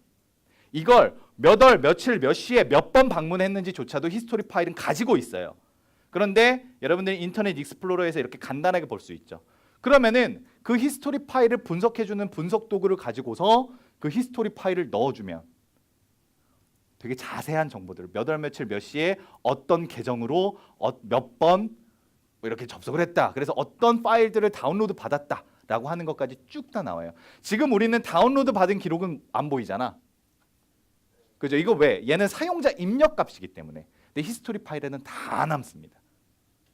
근데 제가 히스토리 파일을 분석하는 도구를 못 챙겼어요. 어차피 간단하게만 보여드리는 거니까 이런 식으로 분석을 하는 거예요. 그러면 이 사람이 요런 사이트에 접속을 해가지고 이렇게 갔구나. 그 다음에 그러면 악성 코드가 실행이 됐을 텐데 악성 코드 실행을 어떻게 확인하지?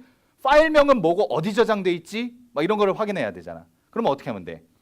V3 돌리면 되죠. 근데 V3 탐지가 안 돼. 뭐 어떻게 해야 돼요?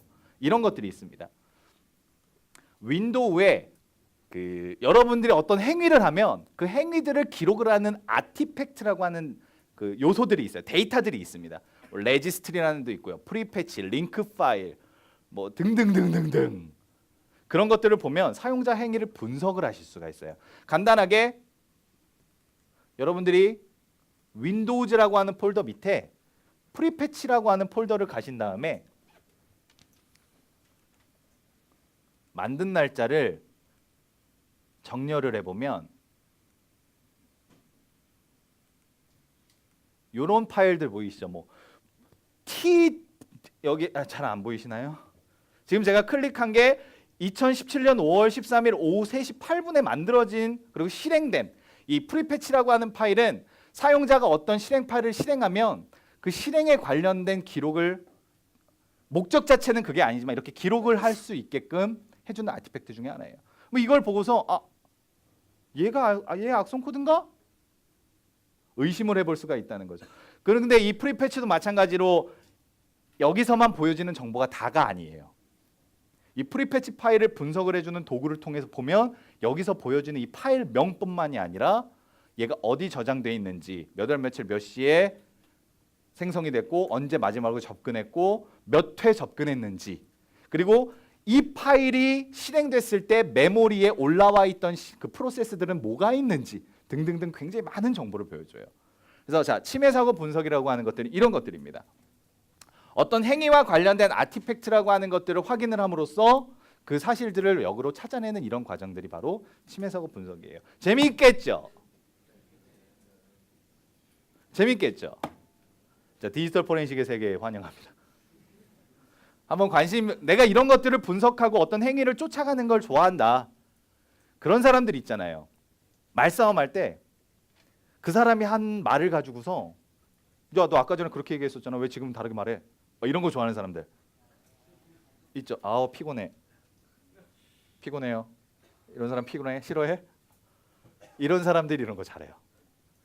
왜? 야, 너 왜? 이게 왜 있어? 왜 이거 어디서 왔는데? 그거 어떻게 왔는데, 몇 시에 왔는데, 누구한테 왔는데, 이런 것들 따지는 거 좋아하는 사람들. 되게 비호감인가 봐. 제가 그래요, 제가 그래요. 제가 싸울 때 그렇게 싸워요. 야, 너 아까 그렇게 말했잖아, 이러면서. 그런 거 좋아하시면 분명히 매력을 느끼실 수 있는 분야 중에 하나일 겁니다. 이제 치매 사고 분석이라는 분야고요. 제 시간이 된다라고 하면은 뭐 그런 것도 보여드리려고 했어요. 뭐 파일 삭제하고 복구하고, 파티션이 만약에 손상이 되고 디스크 손상됐을 때 어떻게 복구하고 뭐 이런 것들, 그런 것들도 제가 속해 있는 이 정보 보안의 치매 사고 분석이라고 하는 분야에서 굉장히 중요한 기술 중에 하나예요. 자, 그래서 자, 시연을 마쳤고요. 이 시연을 통해서 무엇들을 보는지에 대해서 아주 간단하게 여러분들한테 설명을 드렸습니다. 여기에서도 질문이 있으시면은 좀 이따가 끝나기 한 10분에서 15분 전에 질문을 받도록 할게요. 그때 질문을 주시거나 메일로 질문을 해주시면 돼요. 디지털 포렌식 치매 사고 대응 관련된 부분들. 제가 속한 분야이기 때문에 조금 더 길게 말씀을 드릴게요. 치매 사고 분석을 하시면 대표적으로 취업을 할 수 있는 기관 및 기업을 설명을 드리겠습니다. 괜히 제가 속한 분야라 너무 많이 어필하는 건 아니고요. 자, 첫 번째로 키사, 한국인터넷진흥원의 치매 사고 대응팀이 있어요.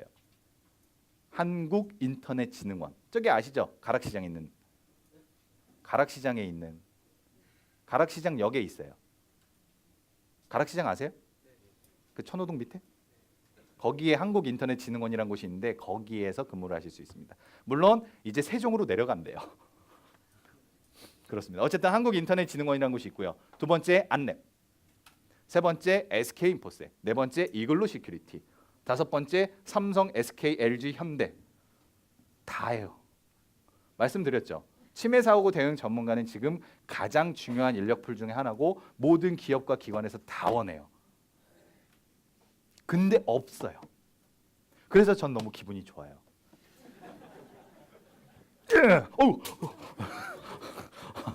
전 너무 기분이 좋습니다. 잘 선택한 것 같아요. 그 전까지는 암흑기였습니다. 왜? 해킹만 막 해킹. 이 치매 사고 대응 전문가라고 하는 분야가 각광받기 시작한 게 2013년도 3월 20일이에요. 농협 전산 막 다 마비되고 막 KBS 막 인터넷 접속 안 되고 막 이랬을 때 있죠. 3.20 사태라고 하죠. 이때 죽는 줄 알았습니다. 7주 동안 집에 못 들어갔어요. 여기 사고를 해결하고 분석하고 조치를 취했더니만 여기 또 터지고 여기 또 막 이런 상황. 언론에 보도되지 않은 기업들도 되게 많아요. 정말 국가 대란이었어요. 그래서 정보 보안을 하시는 모든 분들이 2014년 4년인가요? 3년인가요? 4년? 2012년인가요? 연도가 정확하게 기억이 안 나네요. 2013년이네요. 3월 20일. 아직도 다들 기억하고 계십니다. 다들 대부분 이렇게 집에 갔다 올게요 하고 집에 간 다음에 속옷 챙겨가지고 오셨었어요. 바로 그 정도로. 어쨌든 치매 사고 대응 전문가라고 하는 분야고요. 그 다음에 실무 얘기를 좀 해드리려고 했는데 제가 했었던 분석 케이스들이 이런 거 있습니다라고 소개를 좀 시켜드리려고 했는데 이 부분은 그냥 넘어가도록 하겠습니다. 그러니까 제가 직접 분석했었던 각각 기업이나 기관망에서 분석했었던 케이스인데 웹로그 분석 뭐 이런 것들 실제 케이스 분석 얘기인데요. 하나만 해볼까요? 관심 있으십니까? 근데 이 뒤에 부분 두 번째 거는 약간 기술적인 게 좀 많아요. 이렇게. 그래서 이건 넘어가고 첫 번째 걸 해드리도록 할게요.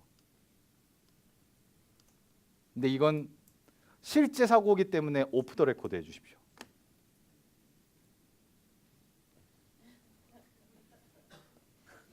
자, 그래서 첫 번째 케이스까지만 얘기를 하고요.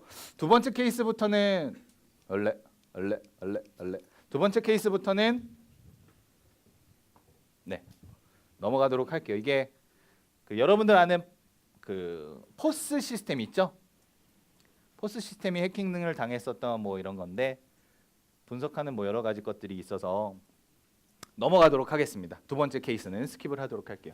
자, 그러면은 이번에는 어떤 얘기를 하냐? 앞에서 정보 보안 얘기를 쭉 했어요. 쭉 했는데 이제 진짜 여러분들이 궁금해하는 거 어떻게 해야 되는데요? How to 되기 위해서 준비를 해야 되는 것들 뭐가 있을까를 얘기를 해보자라고 하는 겁니다. 근데 제가 있어 보이려고 영어로 좀 작성을 했습니다. Do you like computer? 죄송해요. Computers? 좋아하시나요? 다들 좋아서 오셨을 거라 믿습니다. 자, 근데 여러분들이 잘 생각하셔야 돼요. 이거는 약간은 현실적인 얘기. 컴퓨터를 싫어해도 IT에 취업을 할 수는 있습니다. 내가 컴퓨터에 별로 관심이 없어도 전공이 컴퓨터고 컴퓨터를 하다 보니 컴퓨터를 통해서 직장을 구하고 가정을 꾸리고 평생 먹고 살 수도 있어요. 안 좋아해도 돼요. 안 좋아하셔도 됩니다. 단 전문가는 될 수 없어요. 국내의 IT 정보보안에 종사하는 분들이 1000명이라고 하면요. 그 중에서 전문가는 한 2%에서 3% 정도가 된다고 저는 봐요. 제가 알고 있는 전문가 집단들 뭐 다 추산을 해보면 물론 저는 거기에 못 깁니다. 뭐 좀 이렇게 겸손했는데 그냥 뭐 그렇게 고객 이렇게 끄덕이시면서 인정하신다는 듯이 하시면 어쨌든 2%에서 3%예요. 그 집단 안에는 못 들어가요. 결국에 첫 번째로 컴퓨터를 좋아해야 합니다. 왜? 컴퓨터를 싫어하는데 열심히 할 수는 없잖아요. 아주 원초적인 거고 당연한 거고 여러분들 다 아시는 거예요. 근데 컴퓨터에 관심을 가져보자라고 하시는 분들도 있을 거예요. 그런 분들도 있을 겁니다. 저도 21살에 처음으로 해킹이라고 하는 것을 접해보고 25살에 처음으로 컴퓨터 공부라고 하는 걸 시작을 했어요. 그 전에는 그냥 친구들끼리 이렇게 주고받는 얘기들로 알고 있었던 것뿐이고 그러면 저도 25살에 시작을 한 거예요. 근데 그때 보니까 난 컴퓨터를 정말 좋아하더라고. 게임만 좋아하고 롤만 좋아하고 오버워치만 좋아하는 게 아니라 정말 컴퓨터를 좋아하더라고요. 그래서 공부를 하시는 중간에라도 한번 계속해서 되뇌겨 보세요. 내가 지금 이게 재밌는가?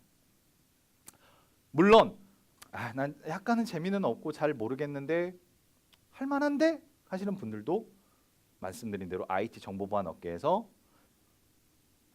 돈을 벌고 가정을 꾸리고 사실 수도 있어요. 안랩에서 근무하시는 분 중에 컴퓨터를 잘 모르고 싫어하시는 분들도 많습니다. 심지어. 그러니까 그런 것들을 잘 생각을 해보시면 되고 전문가가 되기 위해서 제가 얘기하는 기준은 전문가 기준이고요. 그 다음에 왜 좋아하는지. 제가 말씀드린 대로 롤을 좋아하고 오버워치를 좋아하고 게임을 좋아하고 스타크래프트를 좋아하고 이래서 내가 컴퓨터를 좋아하는 건지 게임이 좋은 건지 PC방이 좋은 건지 IT뱅크가 좋은 건지를 생각을 해보시라는 거예요. 학원을 가야 돼. 교육센터로 와야 되는데 랭겜 딱 한 판만 하고 가자. 딱딱. 나 솔랭 한 판만 하고 갈까? 이런 생각을 하시는 분들이 있을 거예요. 저 또한 그랬어요. 저는 공부를 하면서도 스타크래프트라는 게임이 너무 좋아서 하루에 1시간에서 2시간은 꼭 했어요. 진짜로. 거기다가 우리 팀장님도 그걸 좋아했어, 스타크래프트를. 그래서 제가 이쁨 받았어요. 잘하는데? 넌 내 팀. 진짜예요, 진짜 이거. 진짜로. 제가 그래서 뒤에서 이제는 뭐 그런 질문들도 있더라고요. 정보 보안을 하려면 어떤 부가적인 뭐 있어야 되나요? 저는 단연코 말합니다. 뭐? 스타크래프트. 농담이고요. 어쨌든 간에 왜 좋아하는지도 여러분들이 생각을 해보셔야 된다는 거예요. 이게 C 언어 배우고 리눅스 배우고 윈도우 배우고 뭐 C++ 배우고 CCNA 배우고 MP 배울 때랑 정보보안이라고 하는 수업을 딱 들어가면요. 완전 신세계가 될 거예요. 보통 우리가 배우는 C 아니요 뭐 개발은 좀 빼고 리눅스, 윈도우 그다음에 네트워크 얘네들은 보통 선수 지식이라고 하는 것들이 이렇게 어플리케이션 사용자 응용단에서 공부를 해요. 네트워크 라우터를 설정하고 스위치를 설정하고 그 네트워크 구성을 하고 이런 것들. 그다음에 윈도우 시스템에서 서비스를 구동하고 사용자 계정을 추가하고 보안을 설정하고 이런 것들이에요. 근데 보안 수업을 딱 시작하면 어디로 가? 가장 밑바닥에 있는 원리로 가요. 로우 데이터라고 하죠. 여러분들 보기 싫어하는 뭐 01100100 이런 바이너리들. 그거를 해석하고 그거를 분석하고 그거를 공부하셔야 돼요. 그러면은 선수 과정에서는 그런 예전에 제가 강의를 할 때 그런 친구들 많았어요. 선수 과정 제가 보면 되게 활발해. 공부도 되게 잘하고 막 시스템 설정 막 리눅스 커맨드 막 따다다닥 쳐. 서비스 막 쫙쫙 올렸다 내렸다 네트워크 설정 빠바바박 해. 근데 정보보안 수업 딱 모이해킹 수업을 와가지고 제가 수업을 하면은 이러고 정말로. 그러니까 너무 생소한 자기가 생각했던 거랑. 그래서 왜 좋아하는지도. 그렇다고 어렵진 않아요. 어렵진 않은데 그 친구는 왜 그랬냐면 너무 이쪽에 빠져 있었던 거야. 막 내가 재밌거든. 막 리눅스 네트워크 설정하고 서비스 올렸다 내렸다 계정 추가하고 막 내가 메일 서버도 구축해서 내 메일 실제로 보내보고 막 이런 게 너무 재밌는 거야. DNS 서버도 내가 구축해보고 막 다 하는. 재밌으니까 거기 빠져 있다가 보안 수업, 정작 보안 수업 따고 오니까 강사님 저는 시스템 엔지니어를 해야 되나 봐요.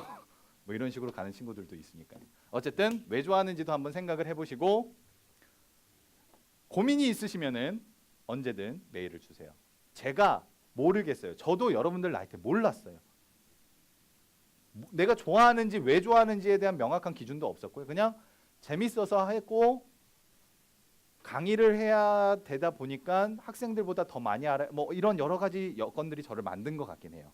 그래서 잘 모르시겠다 하면은 언제든 메일을 주십시오. 자, 다음에 계속 영어 쓰네. 영어도 잘 못하는데. 문법 틀린 거 있으면 메일로 주세요. 여기서 말씀하지 마시고. 스페셜리스트와 제너럴리스트라고 하는 말이 있습니다. 다들 알고 계시죠? 특정한 분야 하나에서 내가 잘하고 싶은지 두루두루 다 골고루 잘하고 싶은 사람이 될 것인지 이것도 여러분들이 결정하셔야 돼요. 저는 컴퓨터도 좋아하고요. 컴퓨터를 좋아하는 이유도 확실해요. 근데 뭐가 될지는 모르겠어요. 그냥 모르겠어요. 컴퓨터가 좋아요. 그러면 그 다음 스텝으로는 뭘 생각하시냐? 다 잘하는 사람이 될 것이냐? 하나만 잘하는 사람이 될 것이냐예요. 근데 하나만 잘하는 사람도 결국에는 다 알아요. 그러니까 다 아는데 이게 특정 수준 이상으로 모두 다 요 정도로 올라가느냐? 난 다 아는데 하나만 여기까지 올리느냐예요. 이걸 선택을 하셔야 돼요.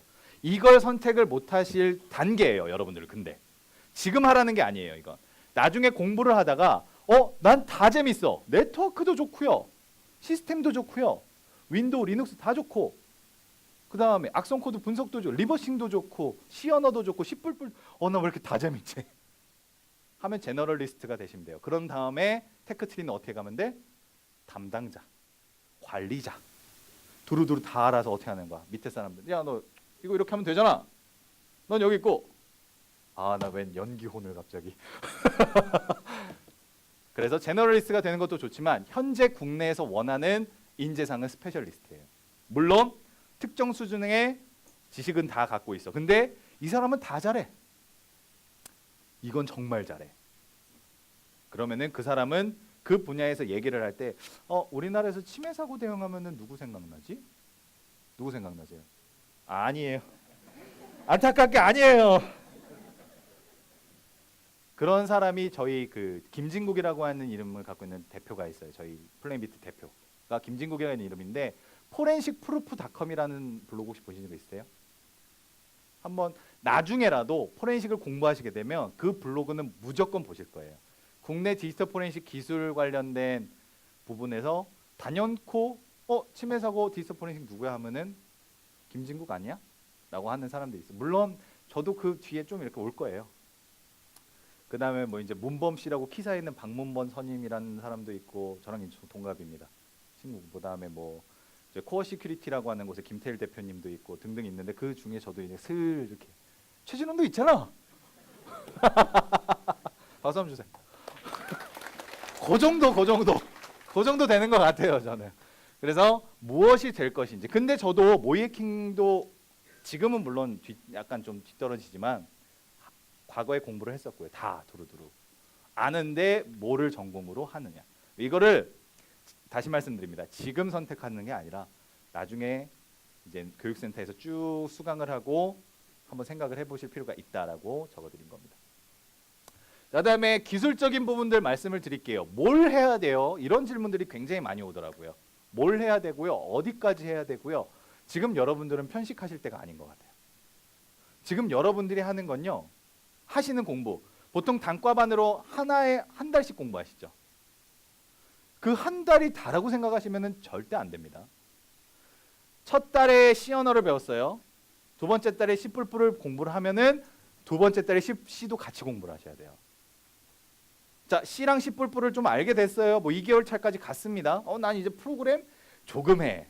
내가 만드는 거 GUI까지는 아니더라도 그래픽 아니더라도 내가 뭐 만드는 거 뭐 덧셈 뺄셈 뭐 이렇게 연산하고 뭐 이렇게 간단한 게임 정도는 나도 만들 수 있을 것 같은데가 돼도 그 뒤에 네트워크 공부를 할 때 C도 계속 공부를 하셔야 돼요. 네트워크 공부가 끝났어요. 1개월차, 2개월차 다 끝났어. 그 다음에 시스템으로 갔어요. 뭐 리눅스를 먼저 들을 수도 있지만 리눅스를 갔어요. 그러면 어떻게 해야 되냐? 리눅스를 공부하면서 네트워크를 그리고 프로그래밍을 계속 접목을 시켜야 돼요. 계속. 그렇다고 막 죽어라고 파진 마시고요. 그런 걸 우리는 보통 보안을 할 때 주화인마라 그러거든요. 아시죠? 그 내공 잘못 영유해가지고 미친놈처럼 막 이러고 다니는 괴인들.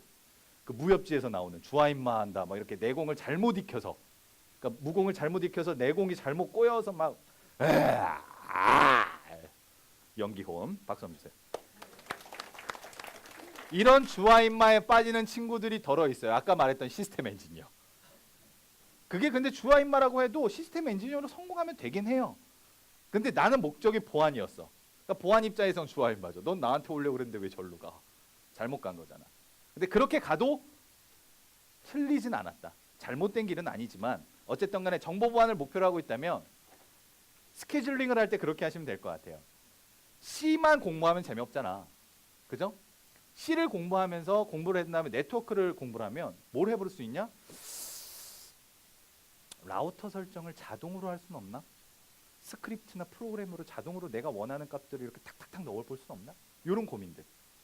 공부를 하라는 게 아니라. 이해되세요? 접목을 시키라는 거예요. 내가 배웠던 기술을 가지고. 그러다 보면 궁금증이 생기고 그러다 보면 찾아보게 되고 그러다 보면 공부를 하게 돼요.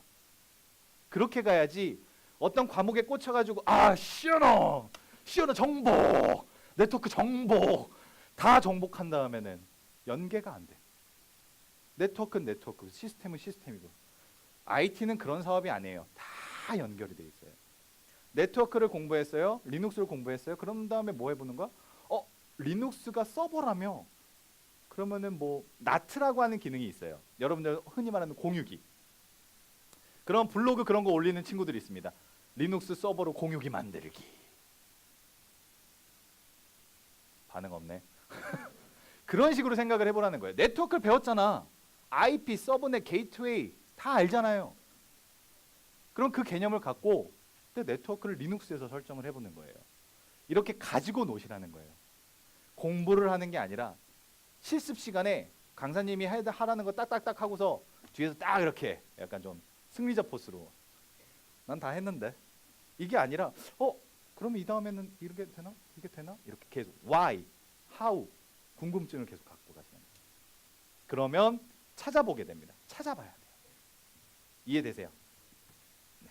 그래서 기술을 뭘 공부해야 되나요라고 하는 질문은 이제 그만. 어느 정도까지 공부해야 되나요라고 하는 질문은 이제 그만. C 언어, 네트워크 그거 다 보안 가면 쓰나요? 다 써요. 심지어 컴퓨터 전공하신 분들이 있을 거예요. 그죠? 전산수학 배우셨죠? 되게 쓸모없어 보였죠? 운영체제론 되게 쓸모없어 보였죠? 정보보안에서는 핵심이에요. 왜냐? 정보보안은 원리 바탕이거든요. 가장 밑바닥에 있는 원리가 중요한 분야이기 때문에 결코 편식하지 말고 그렇다고 해서 공부를 공부스럽게 하지 마세요. 지쳐요. 공부를 가지고 놀아보세요. 방법을 잘 모르겠다? 저한테 메일 주십시오.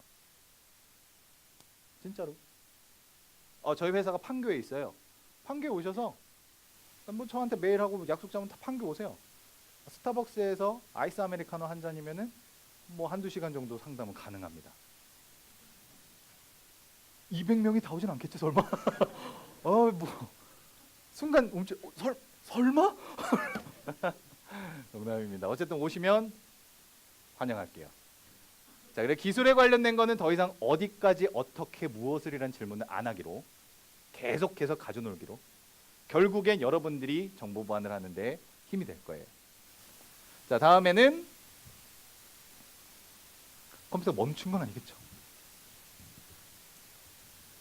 왜 멈췄을까요? 죄송합니다. 그런가 봐요.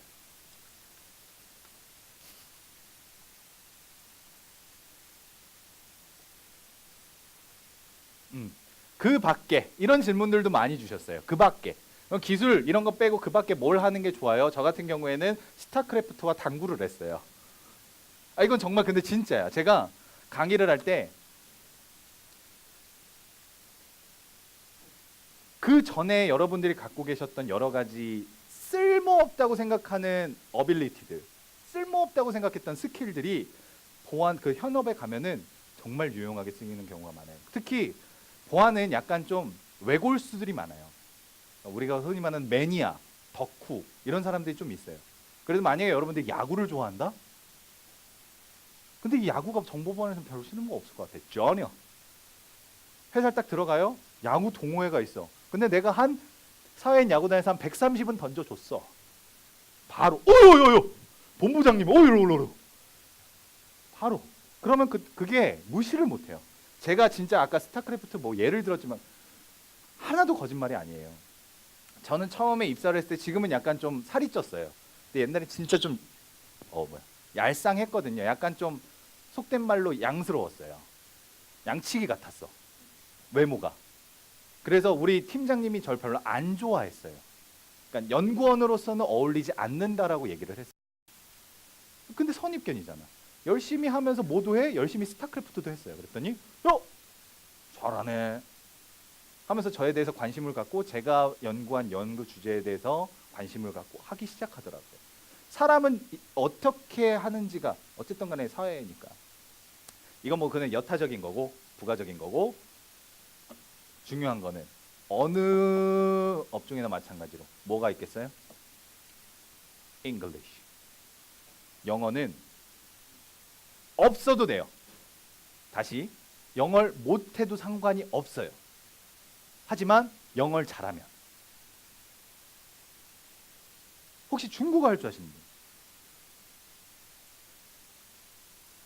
분? 오, 둘이 대화 한번. 농담입니다. 중국어를 잘하시는 분들도 사랑받으실 거예요. 왜냐? 중국 해커 집단이 굉장히 좀 강세예요. 과거에서부터. 그런 기술 문서들이 굉장히 많이 나오는데 자기들만의 언어를 쓰거든. 영어는 그래도 공용이잖아. 근데 중국 애들은 정말 자기만의 기술 언어를 써요. 그래서 문서를 봐도 잘 몰라요. 그래서 중국어를 하는 분들은 좀 도움이 될 것 같고, 어쨌든 언어적인 측면 중요하고요. 두 번째는 아까 말씀드린 대로 취미 분명 중요합니다. 영어는 그러면 어떻게 해야 되나요? 영어 수준은 어느 정도냐면요, 여러분들이 원서를 하나의, 그러니까 기술 문서가 나왔어요. 예를 들어서 뭐 한 10장짜리 페이퍼가 나왔어. 기술 문서 관련된. 이걸 이틀이나 3일 혹은 일주일 안에 시간을 잡고 다 보실 수 있고 이해를 하실 수 있는 수준. 10장, 그러니까 이게 논문이겠죠? 이렇게 다단 나눠져 있습니다. 다단으로 나눠져 있는 10장짜리, 그러니까 10페이지짜리 영어 문서를 일주일 혹은 그 안으로 읽고 해석할 수 있는 정도의 능력이면 돼요. 근데 내가 그러다 보면 뭐가 욕심이 생기냐? 해외 가서 발표를 하고 싶어. 그럼 그 다음에 뭐도 하면 돼요? 그렇죠. 스피킹. 그 다음에 이렇게 준비하시면 돼요. 어쨌든 영어는 기본적으로 읽고 이해는 하실 수 있을 수준. 그것도 안 되고 난 영어가 너무 싫어요 하시는 분은요, 구글 번역기라도 잘 쓰시면 돼요. 트랜슬레이트. 정말로 진짜로. 그래도 돼요. 그런 분들 많아요. 영어 못하는 분들. 어쨌든 부가적으로 그런 것들. 그 다음에 나랑 상관없는 분야. 가령 엑셀을 정말 잘해. 나 워드를 정말 잘 쓰고, PPT, 한글, 혹은 또 뭐가 있을까요? 포토샵을 잘해요. 이런 것들도 굉장히 뜻하지 않게 기회를 얻으실 수 있을 거예요. 거기에 매진을 하고 올인을 하라는 게 아니라 그냥 취미로 그런 거 하나쯤은 하시는 것도 좋을 거예요. 포토샵으로, 특히 여자분들, 나 이렇게 하면 이쁠 텐데, 그럼 포토샵 좀만 공부해 볼까? 그래서 그 정도 수준. 사진을 편집할 수 있는 수준 정도만 해도 언젠가는 우리 이거 해야 되는데 뭐 없나? 저 포토샵 좀 합니다. 오! 그랬어. 이건 오지명인가? 그래서 그런 취미 정도를 하나씩 가지고 계시면 좋을 것 같아요.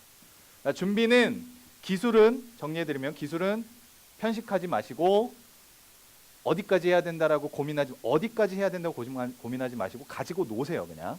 그러면은 뎁스가 없잖아. 내가 노는데 이게 있어? 나는 롤을 하는데 나는 그래도 한 실버까지 가야겠다, 이런 생각으로 하세요? 아니잖아. 그냥 즐기잖아요. 즐기다 보면 페이커 되는 거지.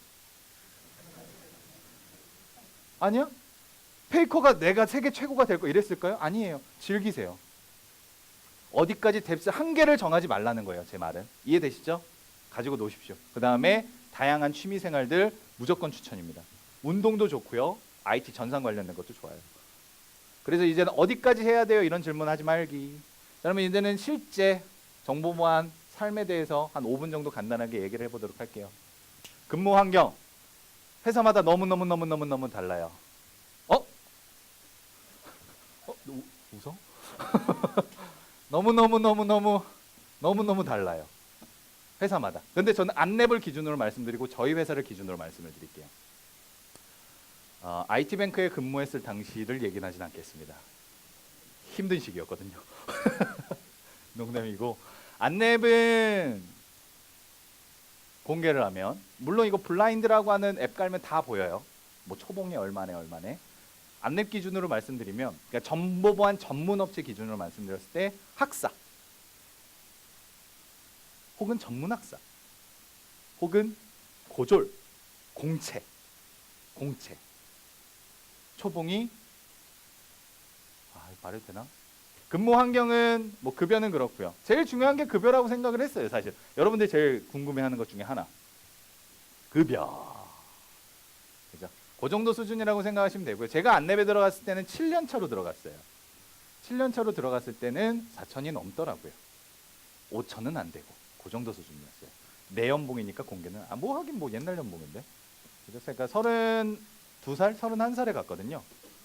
그러니까 6년 전이죠. 7년 전 그때 갔을 때 3천 중후반 정도였어요. 4천 중후반 정도였어요. 그 좀 달라요. Anyway, 7년 차 정도 됐을 때 그 정도가 된다. 급여가 그렇고요. 근무 환경은요. 이것도 마찬가지로 너무 달라요.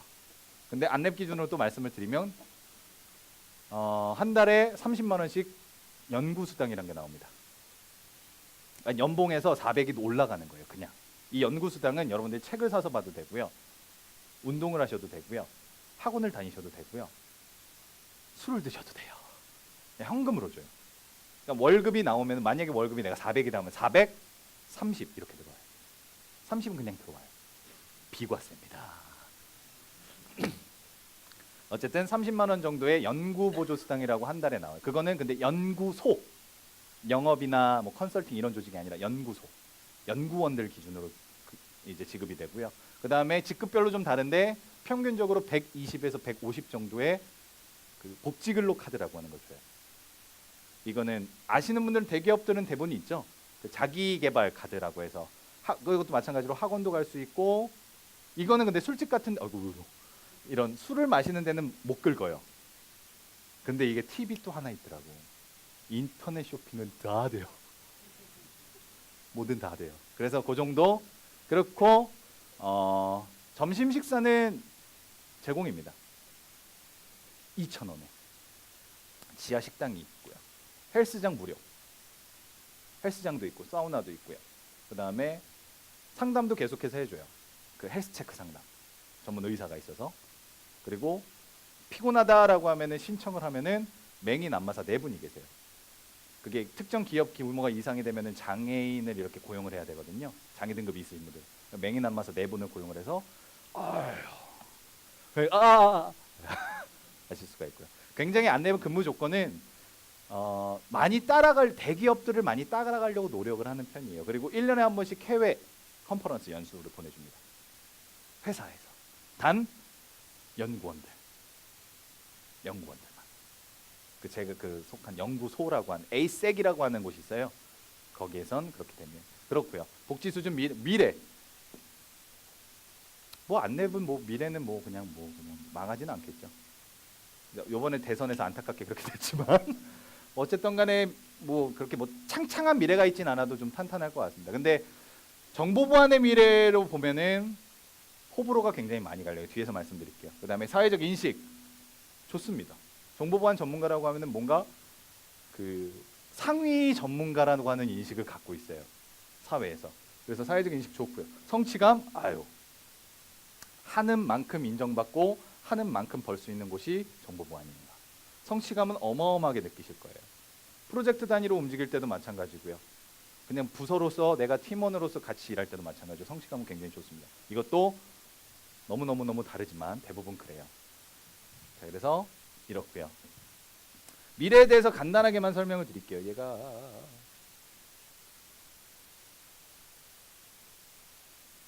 분야의 미래. 뉴스에서는 그리고 언론에서는 신문에서 매체에서는 계속 올라간다고 합니다. 점점 좋아진다고 해요. 그죠?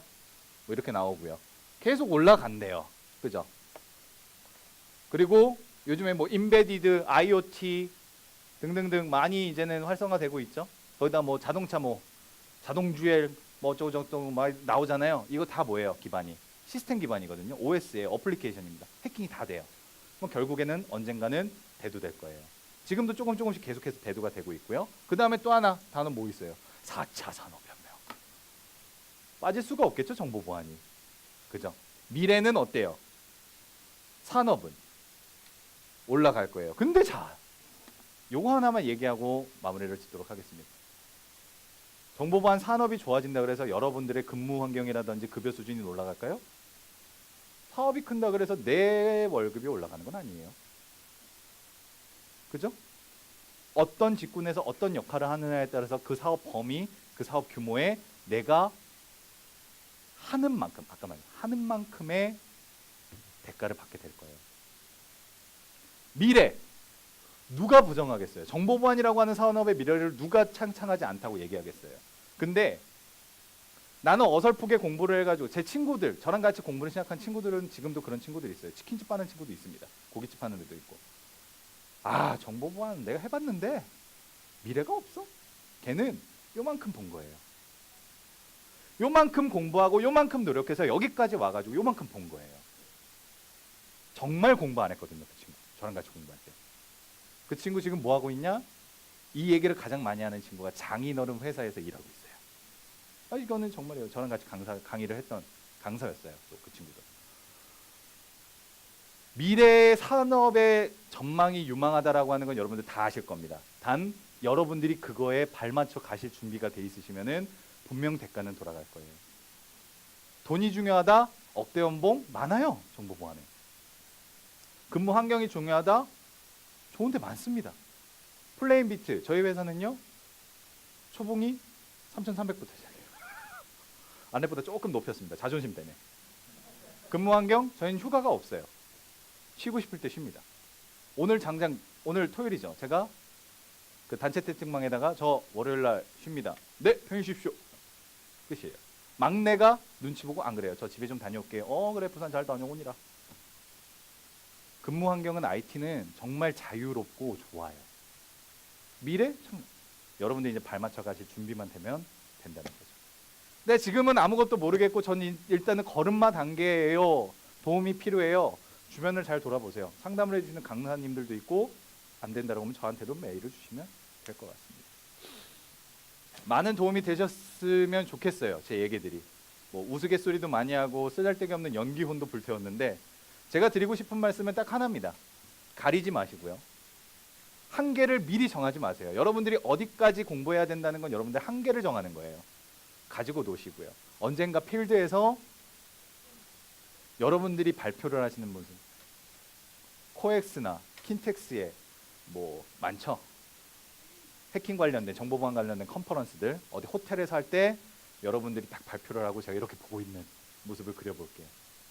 필드의 정상에서 만나기를 꼭 기원하겠습니다. 그때 되면은 메일 한 통만 주세요. 제 6회 KG IT뱅크 수강생을 위한 취업 콘서트에 참석했던 사람입니다라고. 여기까지 들어주셔서 너무 감사하고 추가적인 질문은 메일로 받겠고요. 질문 몇 가지를 제가 좀 추렸어요. 여러분들이 주셨던 질문이래요. 요거까지만 하고 마무리를. 괜히 인사를 먼저 했어. 또 해야 되는데 인사를. 자, 질문과 응답 이런 질문들을 해주셨어요. 취업하려면 어느 부분이 가장 중요한가요? 불안하시죠? 뭐 공부해야 되는지 어떻게 공부해야 되는지 말씀드렸듯이 일단 지금은 편식하지 마시고요. 내 입맛에 맞는 게 뭔지 다 드셔보세요. 이게 무슨 맛인지도 모르는데 왜 편식을 하려 그래? 얼만큼 먹어야 내가 배부른지도 모르는데 왜 얼만큼 먹어야 되는지를 알려고 해요. 그런 거 결정하지 말고 일단 가보자는 거예요. 자, IT뱅크라고 하는 교육센터에서 10년이 넘게 강의를 진행을 했어요. 그러면은 여기서 진행하는, 제가 IT뱅크 직원은 아닙니다. 뭐 IT뱅크 출신이긴 해도 여기서 만들어 놓은 과목들이, 커리큘럼이 의심이 될 때가 있을 거예요. 이걸 내가 해야 되나? 이게 정보보안에 필요하나? 필드에 가면 이걸 쓰나? 강사님들도 자부심을 갖고 일하시는 분들이고 자기 얼굴을 내걸고 강의를 하시는 분들인데 그거 고민을 안 하고 만들진 않았겠죠. 일단은 의심이 된다라고 하면은 주변의 다른 분들한테도 한번 커리큘럼을, 여기 커리큘럼 어때요? 자문을 해보세요. 저한테도 뭐 말씀하셔도 되고요. 그랬을 때 이 커리큘럼을 구성을 하는 것 자체가 엄청난 고민을 하면서 만드셨을 거예요. 그러니까 그거를 일단은 의심을 하고 가는 게 아니라 믿고서 한번 가보자는 거야. 저는 그걸 믿고 갔고요. 제 나름대로 노력을 했어요. 학원 다녀봤자야, 공부해봤자야 라는 사람은 아는 사람이야. 그런 사람들은 강사 입장에서 뭐라고 얘기했냐? 얘는 가르쳐봤자야 라고 얘기를 할 거예요. 반대로. 그런 관계가 안 되면 여러분도 분명 저랑 필드에서 다시 만날 수 있을 거라고 생각해요. 이런 질문들이 있는데 이런 것들은 제가 답변을 드리기가 좀 뭐해요. 어떻게 해야 될지 모르겠어요, 답을. 그래서 넘어가면 일단 시작을 했어요. 그래서 어디까지, 그런 다음에 뭐 자격증 이런 것들 어떻게 공부해야 되나요? 이런 질문들도 있더라고요. 여타에 뭐를 공부해야 되나요? 라고 질문을 주셨어요. 다 답변을 드렸던 것 같아요. 추가적으로 또 뭐가 궁금하신 분들은 아까 말씀드린 대로 메일. 그것 말고도 좀 더 있을 것 같은데 주세요. 답변을 드리도록 하겠습니다. 자, 여러 글을 찾아보면 정보보안 쪽은 취업시장의 문이 정말 작다고 하더라고요. 그게 정말인지, 그리고 취업가의 대략적 회사는 어딜까요? 회사를 벌써 결정하시려고요. 오라는 회사는 있나요? 이 질문을 쓰신 분이 아마 여기 있으실 거라고 생각이 됩니다. 자, 오라는 데가 없는데 내가 어떻게 선택할 거야? 취업의 문은요, 크기는 여러분들이 결정하는 것 같아요. 예를 들어서 아까 여러분들이 한계를 정했습니다. 나는 시스템이 좋고 네트워크가 좋으니까 여기 이거 많이 공부해서 여기까지 공부해야지. 근데 취업을 하려고 딱 봤는데 이런 기술 보유자가 필요하대요. 아, 내가 2개가 없네. 요거 공부해 놓을 걸. 근데 나는 도로도로 가지고 놀았어. 프로젝트도 해보고 다른 뭐 인터넷 찾아봤더니만 뭐 모임 같은 데서 커뮤니티에서 스터디하는 데서 가서 공부도 막 했어요. 그랬더니 난 두루두루 다 알아. 누가 취업의 문이 넓을까요? 취업의 문이 좁다? 어느 정인지 모르겠어요. 저. 취업의 문이 좁다는 건요, 인력을 안 뽑는다는 게 아니에요. 뽑을 인력이 없다는 거예요. 업체 입장에서. 저희도 공채를 진행합니다. 10명 봤어요. 1명도 못 뽑았어요. 그러면 그 친구들은 그러겠죠. 와, 진짜 안 뽑네. 정보보안 시장 요만한 문이. 근데 우리 입장에서는 어때? 뽑을 사람이 없네. 그렇게 되는 거예요. 회사가 원하는 인재상에 한번 대보시라는 거예요. 왜냐? 아직은 우리가 팔려야 되는 입장이잖아. 말이 좀 그렇긴 하지만 어쨌든 그렇습니다. 하지만 문은 넓어요. 지금 인력 없다고 난리예요. 우리 회사도 마찬가지고요. 2, 3년 뒤엔 더 심해질 거예요. 이 얘기를 저를 상담해준 지금 여기 IT뱅크 부원장님, 문경수 부원장님이 저한테 그랬어요. 너 6년 뒤 되면은 더 좁아진다? 근데 지금도 되게 넓어. 네가 하면 돼. 이렇게 말씀을 하셨어요. 근데 그 말이 맞아요. 한번 믿고 가보세요. 못 믿겠다? 저한테라도 주세요. 제가 답변을 드릴게요. 보안이라는 분야는 세부적인 내용을 담는 큰 틀에 나는 어떤 일을 하게 되는지 아까 다 말씀드린 것 같아요. 추가적인 것들 마찬가지로. 네. 그러니까 여러분들 질문 가지고서 제가 이제 컨텐츠를 구성을 하다 보니까 아마 다 포함되어 있을 거라고 생각합니다. 이건 조금 답변을 드리도록 할게요. 이것만 간단하게. 관제를 포함하여 각 보안분야 능력 향상을 희감하려면 어떻게 해야 될까요?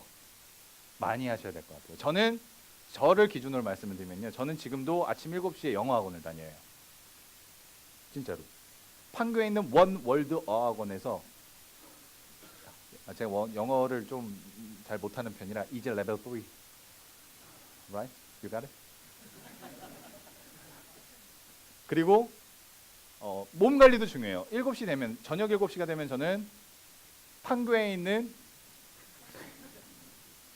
어쨌든 버클짐이라고 하는 곳에 가서 스피닝에 빠져 있습니다. 아세요 이거? 이거 아세요? 재밌어요. 땀이 쭉쭉 납니다. 몸 관리도 중요하고요. 건강 관리 언제나 중요하고요. 그런 시간은 개인적으로 하셔야 될 것 같아요. 시간 관리 이 부분은. 그리고 향후 프리랜서로 진출하는 것에 대해 업무 환경 수입에 대해 수입은 아까 말씀드려도 억을 훌쩍 넘어요. 프리랜서는. 근데 몸이 상해요. 관리를 못하면. 자기 관리를 철저하게 하실 수 있는 분은 프리랜서 강추. 정말 돈 많이 벌어요. 그런 분들이 모두 하냐 나중에 동영상 강의도 찍습니다. 그리고 그거를 막 동방석에 막 어마어마해요. 근데 저는 못 하겠어요.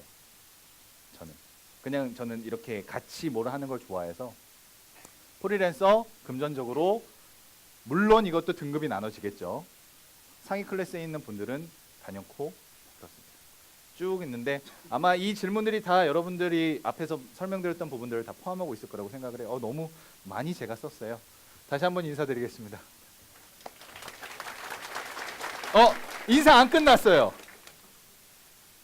감사합니다. 어쨌든 메일 주실 분들은 주시고요. 혹시 지금 당장 질문 있으신 분? 난 무조건 지금 해야 되겠다. 한 분. 네. 스미마생. 조또마떼. 또 다른 분. 없으세요? 없으시면 네.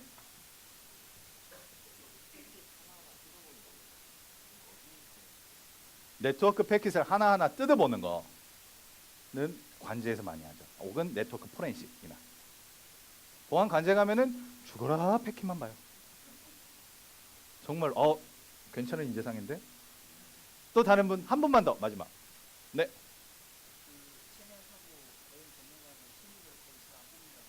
네.